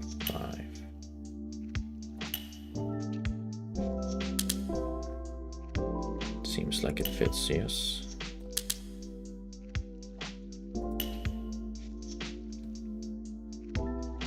I mean, this game is starting to get non-trivial pretty early into it. Like, I was thinking like probably like one of the earlier regions will be extremely low level effort, but I need to like get into it straight away. 4, 5, 6, 7, 8, 8.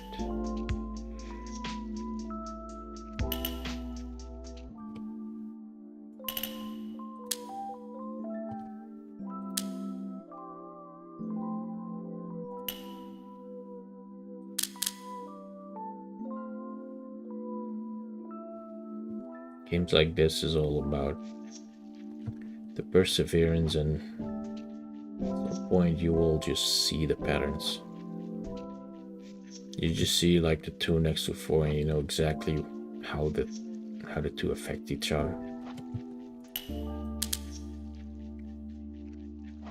You see a 3 at the corner and you just know, well, that's all 3 then.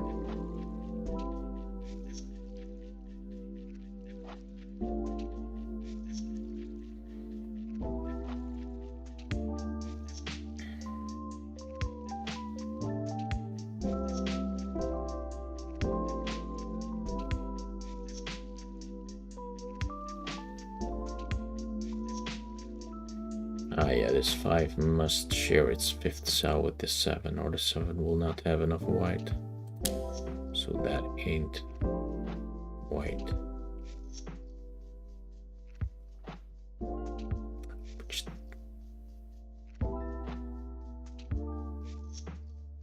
So the 2 that are blue over here are the same 2 that will be blue for the 7, which means that both of those are white.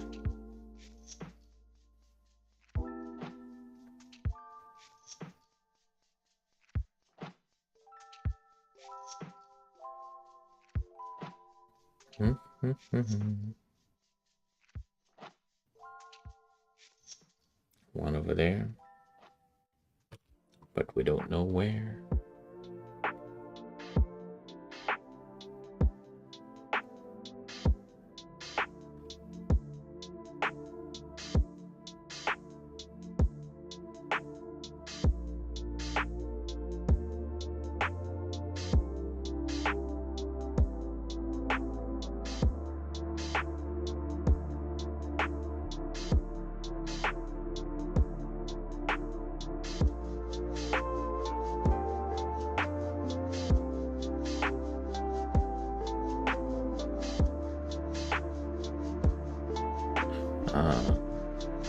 One here. It's not a one here, which means all of those are safe.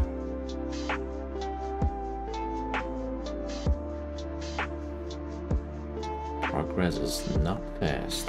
That's true.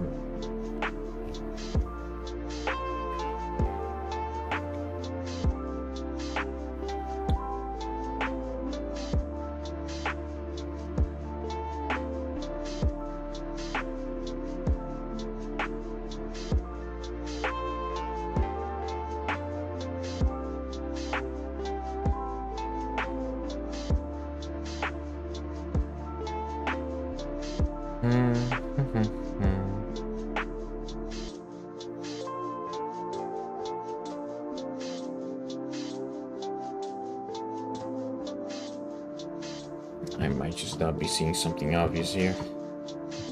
I should switch regions for a minute. Get my mind out of the same area. Or I could go somewhere completely different. Like,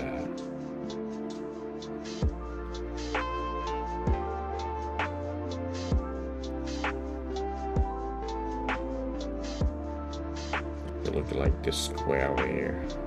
Like, not along this line, but like somewhere completely different.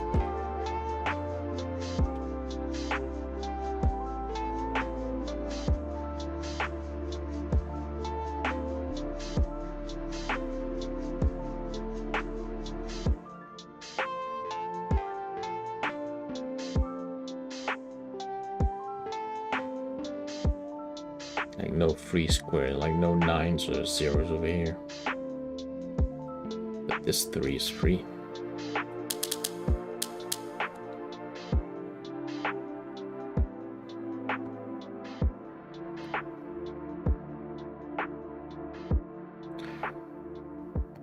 Also those 3s.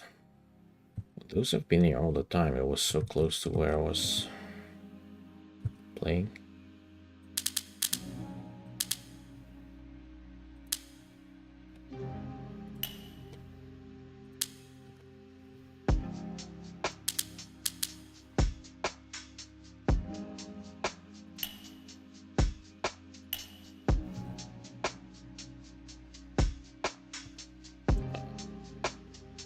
That's it.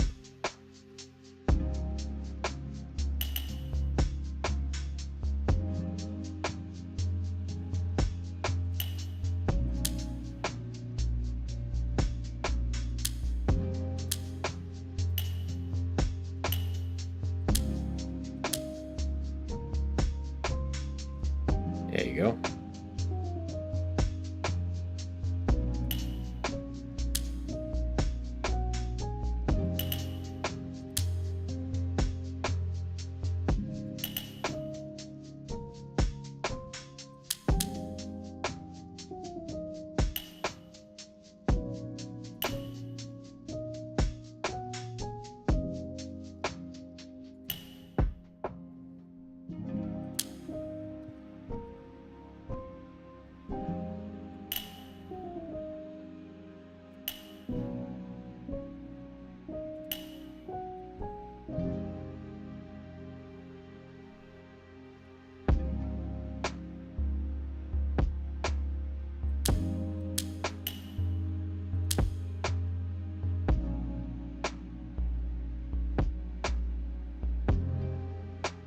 It's quite a big push we just made here. Very nice.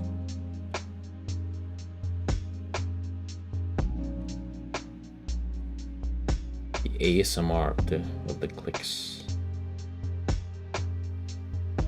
Exactly. Patience pays off.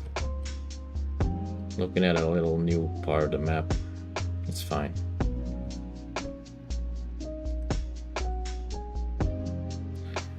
Reminds me of how I'm playing The Witness. When you get stuck on a puzzle, you just walk around a little bit, enjoy the scenery, try a different puzzle somewhere else.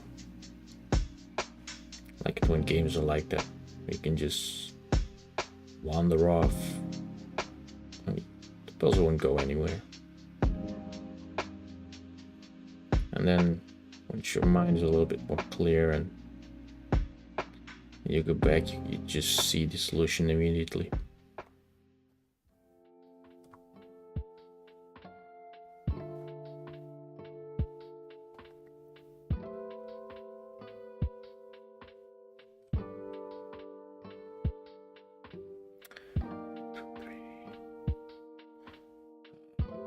Okay. There you go.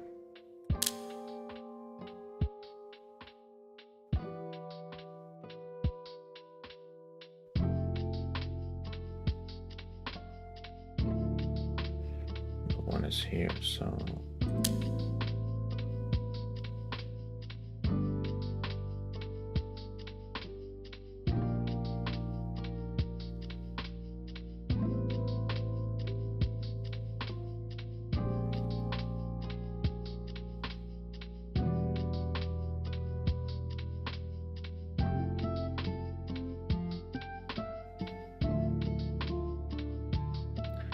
Ah, we got 2 here.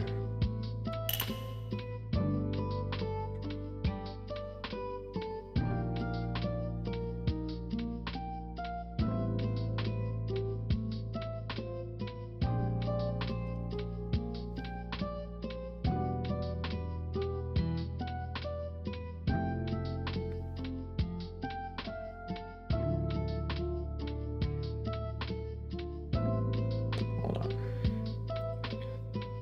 There's 1 here, so this has to be 1. Yeah. Now there's not this one can see it. Game's not easy.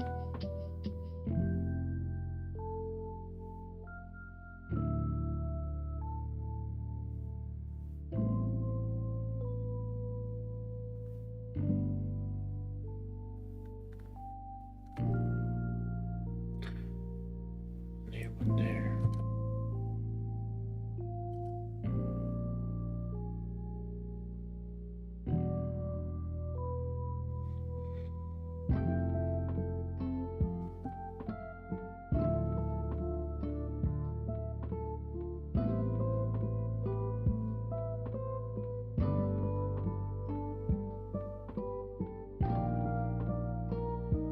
Maybe I should look a bit more at the higher numbers.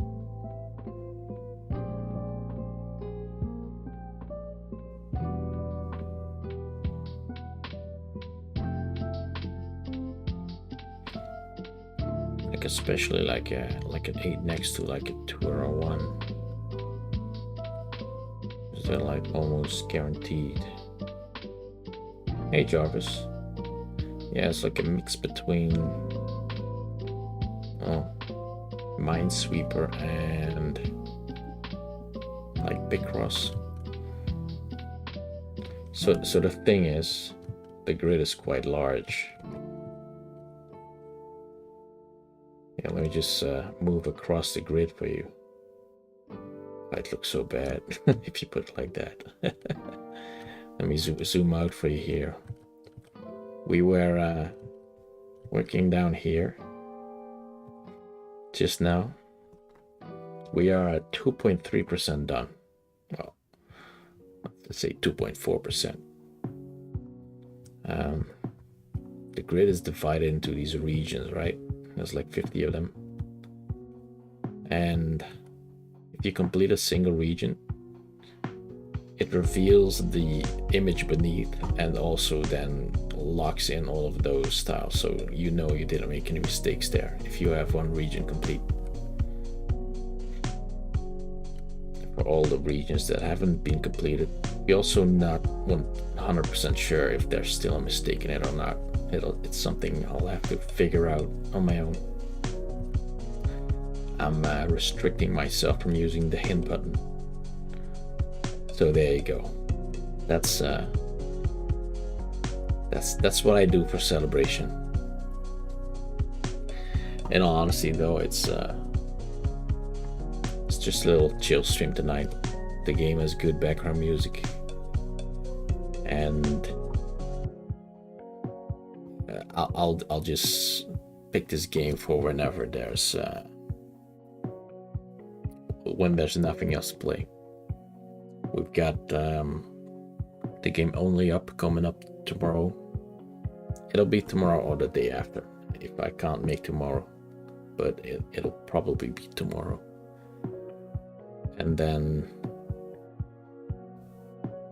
this Friday it'll be the Talos Principle 2 DLC if you're interested in seeing that. Although I'll probably keep chat interaction to a minimum. First of all, because I'd like to figure it out by myself, but also I find it hard to communicate at the same time while doing difficult puzzles. So there you go.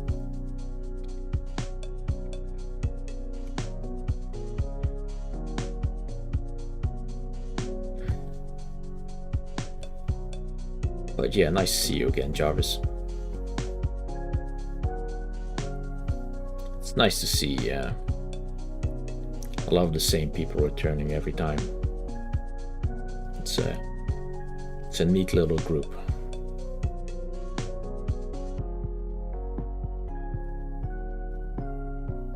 soon to be large group. I mean, 200 subs or what?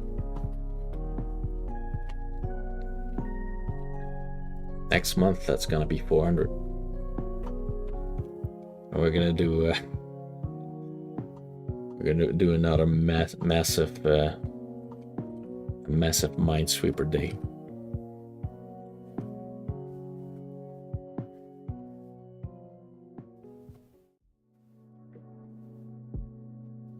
I'm looking at the numbers, but I'm not seeing them. You know what I mean?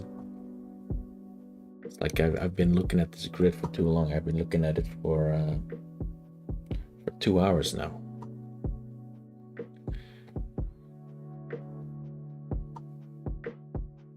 I'll probably stop at 3 a.m. So like I'll give it 25 more minutes.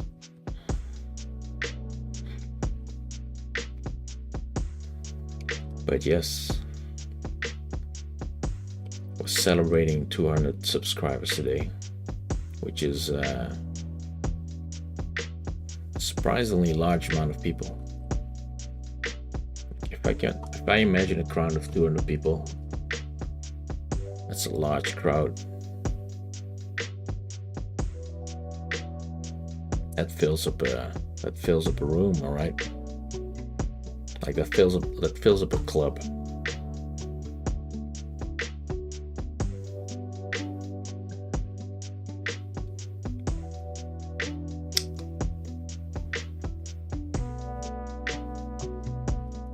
I am still just looking at the numbers but not seeing them. Come on.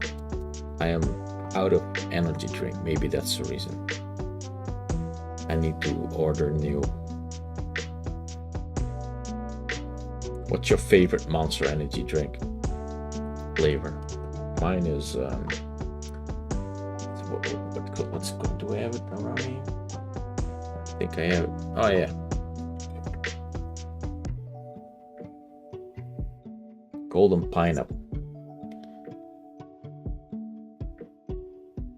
Ultra Golden Pineapple. It's the best one. Oh no, wait, hold up.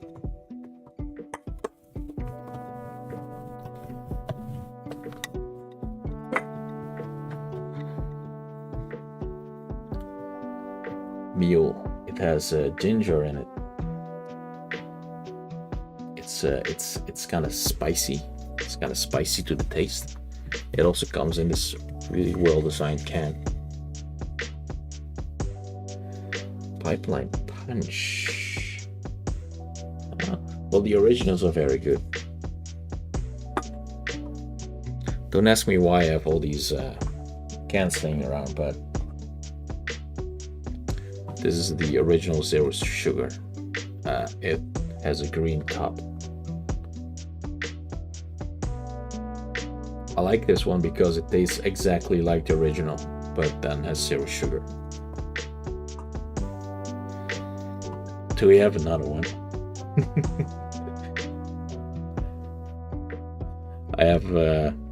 I like to collect some designs that I find interesting.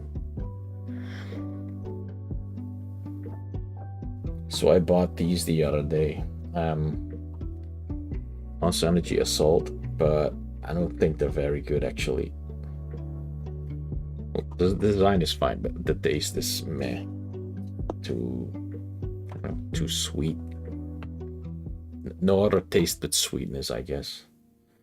Let me check out Pipeline Punch, by the way. It sounds familiar. I've had some of the punch ones. Oh, it's the pink one. I have not had.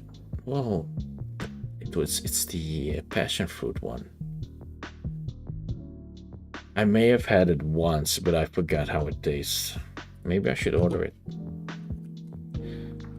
I have this store that I ordered these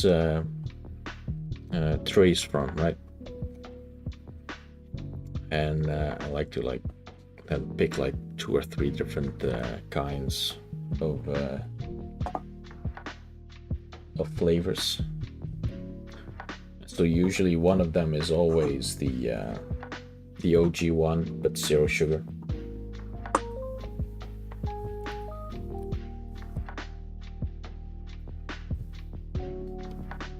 Should probably add mule again. The ginger one is very nice. And then one wild card. Sometimes it's something I don't like, but I won't know until I figure it out. I'm just a sucker for Monster Energy. I love that stuff so much. Oh, we found them, guys. We found double 9s in the wild. That's free progress. Free progress.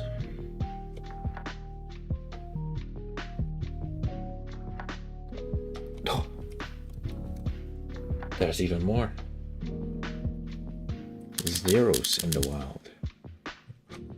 Was one here too. Man, we are cooking with gas. Is there more? The numbers. We have to watch the numbers.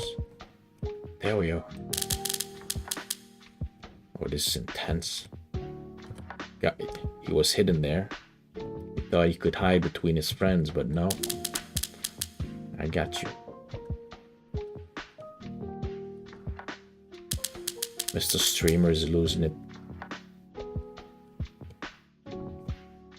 Where are the numbers? Need 0s and 9s.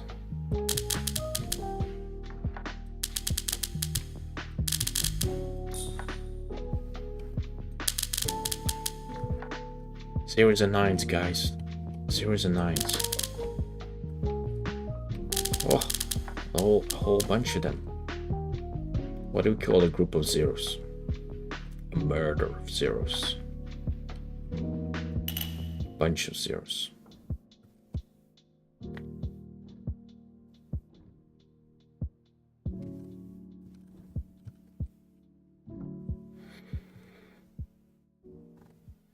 Now I have dots thrown about.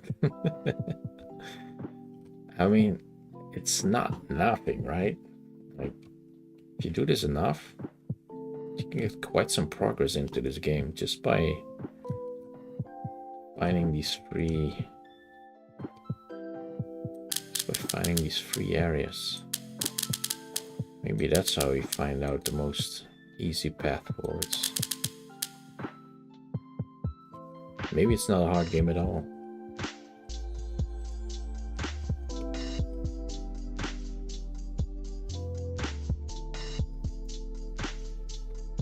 Yeah, who am I kidding? It's a hard game. But it's okay.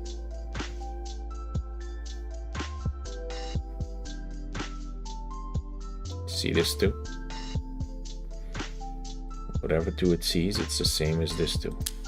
So that's not it. The same with this two and that two.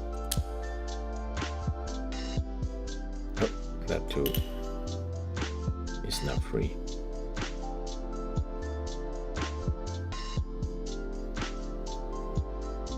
It's never too late to start, Mr. Brown. See, I was streaming 10 years ago and I gave it up. And now I am here at the age of 32 and I never stopped playing video games, so I mean I might as well, right?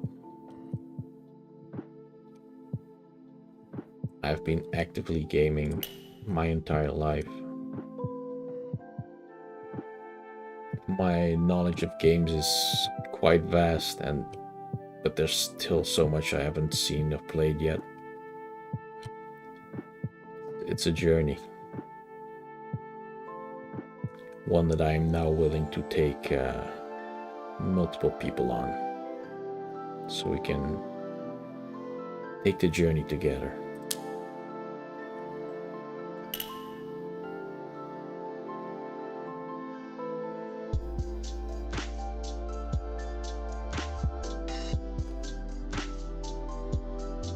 And if you just like doing it and don't set too high goals for yourself, you won't disappoint yourself either.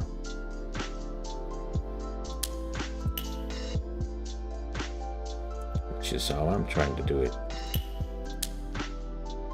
I'm not saying it's the best way, it works for me. I'm a I'm not a high energy gamer. I'm a real chill guy. The way I act on stream is the way I am in real life.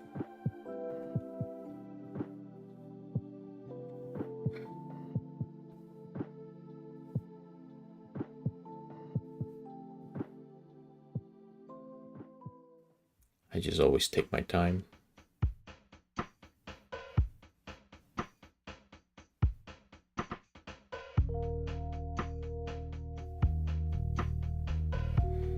I think that's maybe the most comfortable, I mean, like the most important rule, right? Just as long as you're not acting, then doing this type of thing is very relaxing. If you have to put up a show all the time, it's actually, I mean, some people can do it, but I would find that very exhausting. Because I know some people do. No one can be that on all the time.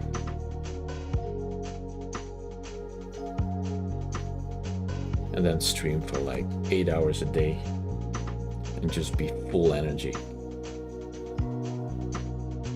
I don't know how people do that.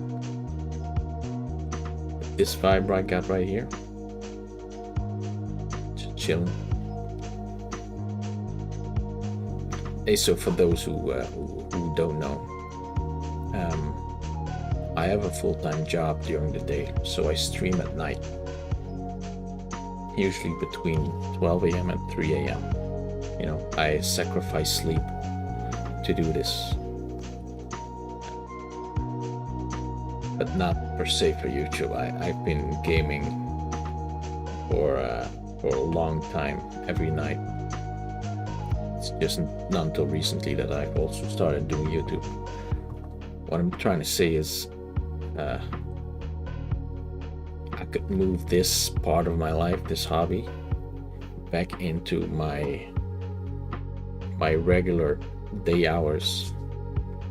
If only I could make this my job somehow. And I'm like, there's only one way to start, right? Just by doing it. And that's the real goal. Well, that, and I like to post my achievements somewhere, so there's also that part to it. Because I like speedrunning.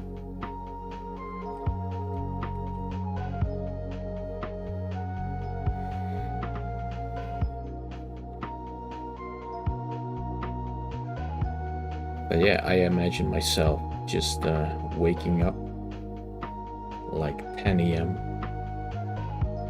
and then I just turn on the computer and I boot up my favorite game,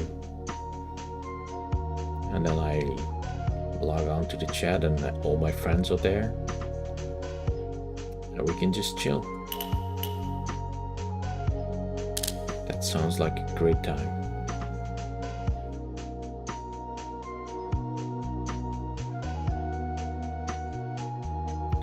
All I need is just enough viewers to get by. Wouldn't even want to go past that point. Managing a chat that's too busy to even read it sounds exhausting to me. Let's just get a nice group going.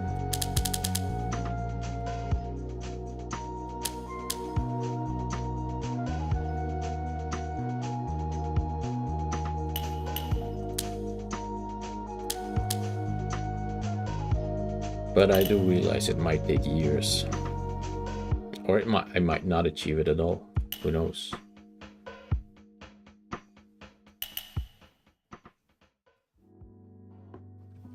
But I'm not gonna assume that, because I'm a very positive person.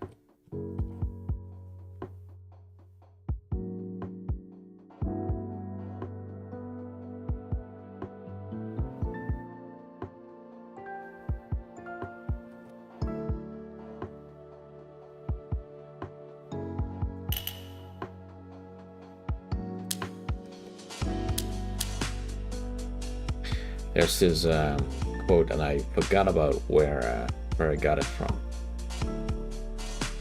There's this guy who says like, if you want to do something and you're postponing it, like because you think you might not finish it, or a project or whatever, just know that probably 99% of people will not do it. So even if you just start doing the thing you want to achieve, you're already in the 1% of the people who do that. You're already leaving behind 99% of the people who have only ever thought about doing the thing but they've never started it. So that's how I like to look at it. I might not be big now, but there's a lot of people who are not streaming, but I am.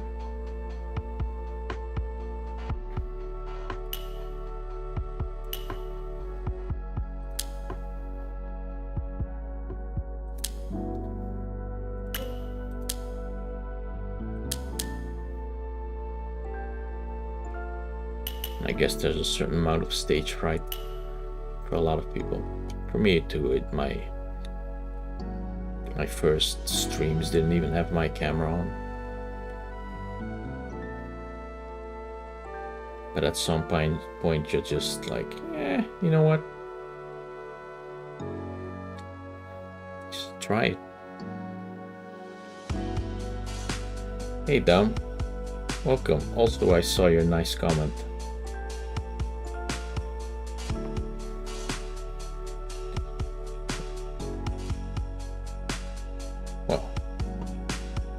Thank you so much, Don. That really does mean a lot, those comments. It's very rewarding knowing that at least you're hitting, like you're doing something right. I haven't exactly nailed down what it is just yet, but I'm trying to continue to do it because I think the niche that I'm catering towards is just good vibes, just a chill stream. Something that you can maybe even just put in the background. You know, let me fill up your background while you work. Like you don't even need to watch. You can just listen.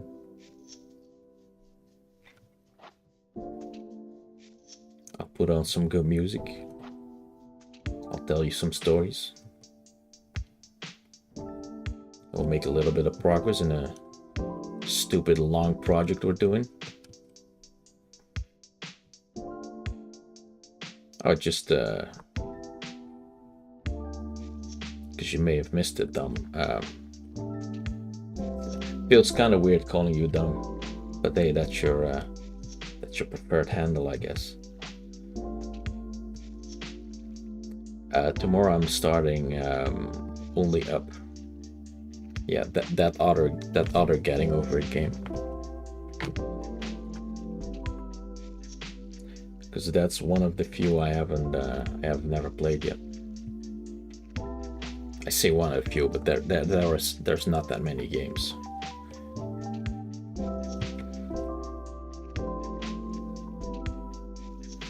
And then for Friday, it's gonna be the Talos Principle 2, the new DLC that's coming out, because I love puzzle games like that.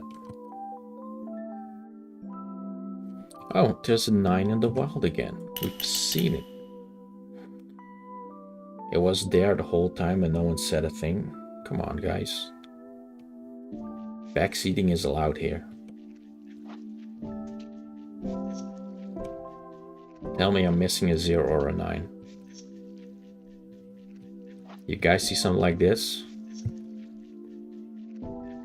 You make sure you know that I missed it and that you didn't miss it.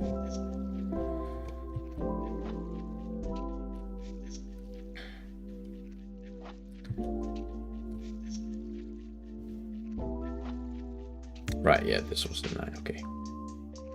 I already lost where I was at. 6 those are free.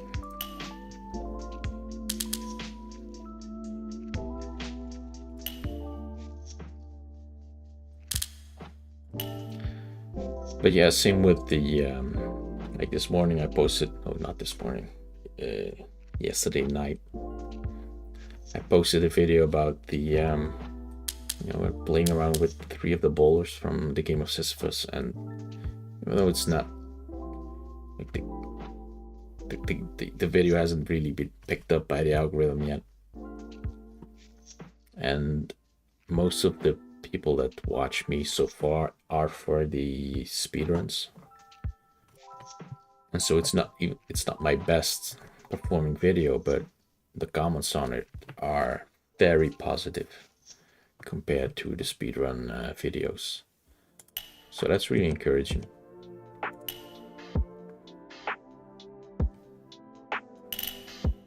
That's one too many.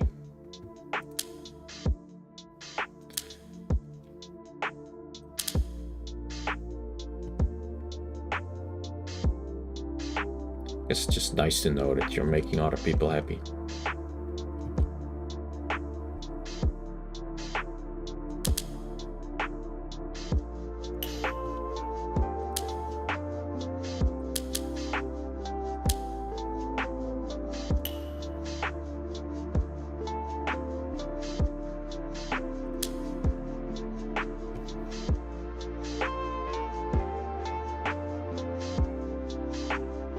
Man, this grid is insane.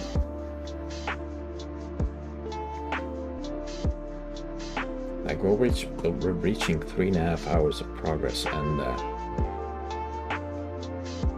this is what we got to show for it. This little static in the bottom left here, and a tiny hint of what's behind the entire grid because of these 2 completed chunks. I mean, is this a Halloween game? Is there a second level? Who knows?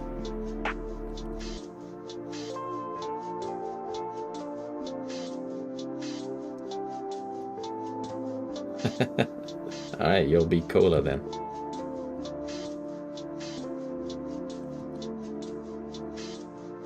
That's fine. I'll just... I don't care. Whatever you prefer, my dude.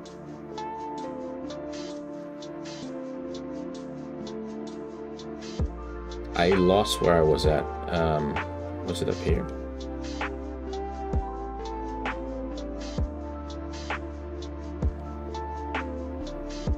Thank you, Mr. Baum. I don't have a lot of experience with editing, with video editing software. Like, only dabbled with it a handful of times. So for each ball I tried a different like a different technique.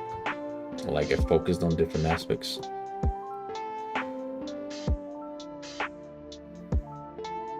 If you want to get deep into the lore of the video, with the first ball, I'd kind of only showed my fails with the ball.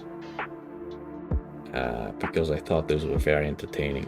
And then with ball number 2, the basketball, I just sped run through it with a little background music, only slowing down to show some highlights.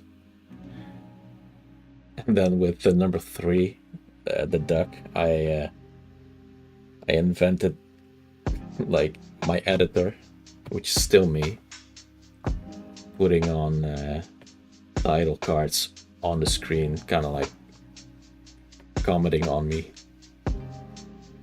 as if he is watching, like as if he is judging me.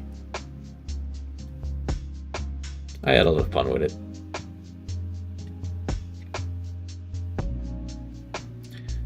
I feel like I can solve this, but I'm not taking my time to watch to see it through. Hold on.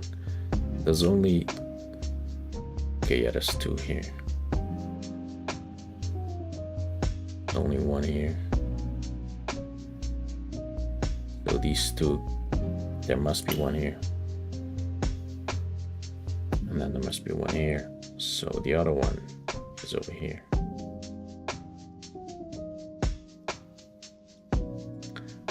But it's not this one. Therefore, it must be this one. Yeah, because this one can only see one, so it's this one. Alright, we got it.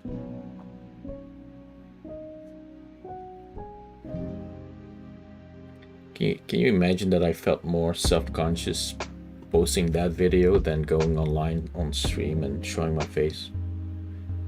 Because there's something about putting a lot of hours into a video before posting it. Like before this, it was just a recording of a speedrun I did. And if it was part of a stream, I would just clip that part out and just post it. Really low effort stuff in terms of hours, I mean. But when you work on a video for, I think I easily clocked like 6 hours on it, maybe 5 hours. Feels much more of a piece of yourself, you know.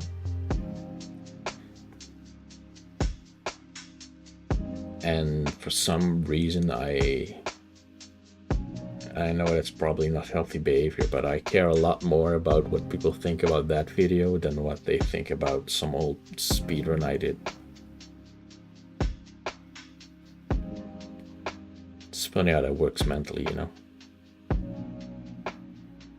Simply because I put more work in it.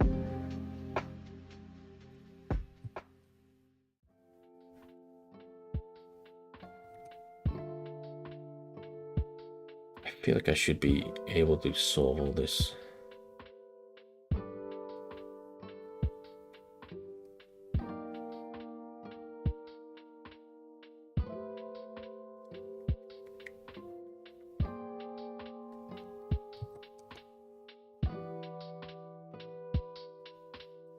I'm not seeing it. I'm gonna zoom out and pick a different spot.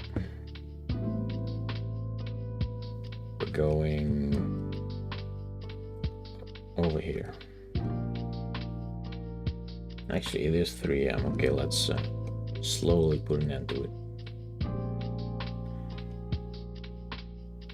Cause hey, your boy's gotta work tomorrow.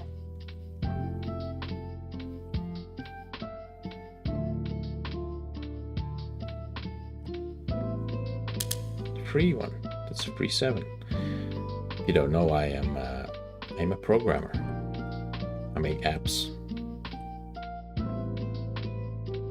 Put them in the App Store. You've never seen them because they're for companies. They're not. Whoever's watching this video right now, you're not the target audience.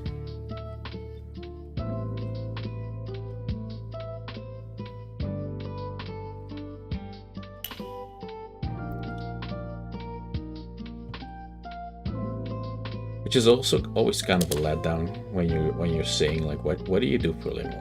I make apps, you know, for the iPhone.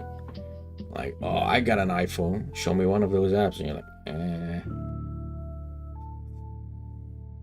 just some boring trading stuff for a company. It's not a fun game or anything. Yeah. Let's end on a positive note. I do enjoy my job. It's good. I like programming, and I will keep programming even if I do not need the job anymore. I make small games as well. I have familiarized myself with Unity, and though I have never published a game, it's something that could be fun to work on as like a team project with a lot of people in chat, like throwing around little ideas. I'm not talking like big games, just a little fun little thing to play with my viewers. It's something we could do at some point. So there you go. Like I had this idea once for like a game develop, like a game jam where every day chat like votes on a word, be it like a game mechanic or just a random word, and I'm gonna have to force myself to put this thing into the game that we're making. Like, hey, fucking an air balloon. Okay, gotta put an air balloon in my game now. And then the next day it's leaderboards, but then the day after it's reverse gravity. Who knows? Just throwing random shit at it and just trying to make it work.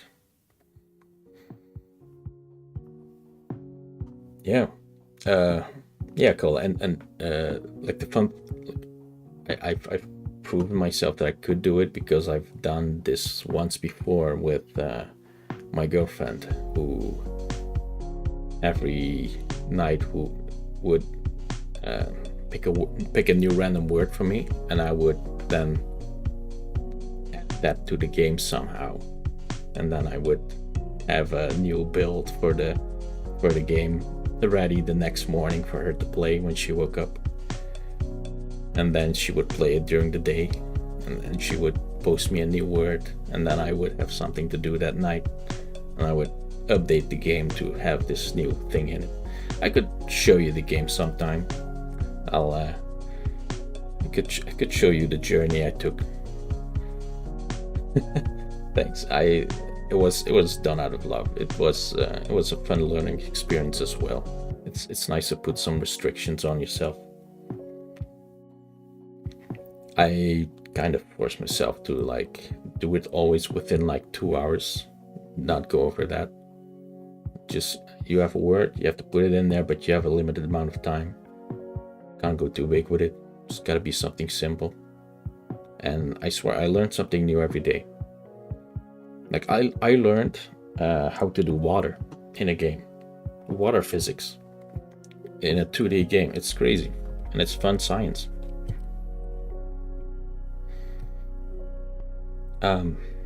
Yeah, I think that's a nice positive note to end it on. I'll call it right there. We got like 2.87% into this game. Well, I promise you, someday I'll finish this game, but it won't be this month, I think. But I'll keep playing around with it. Either way, there's enough ideas for content, at least, and for entertainment to be had, because I do know how to program, and that makes a lot of fun to do little fun stuff with chat. So yeah, for those who are in a certain time zone, good morning or good night, who knows. Have a good rest of your day, or have a good night's sleep.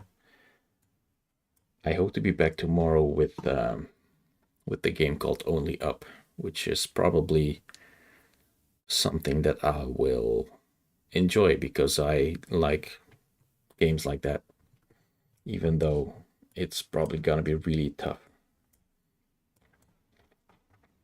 Cheers and have a good one. Peace.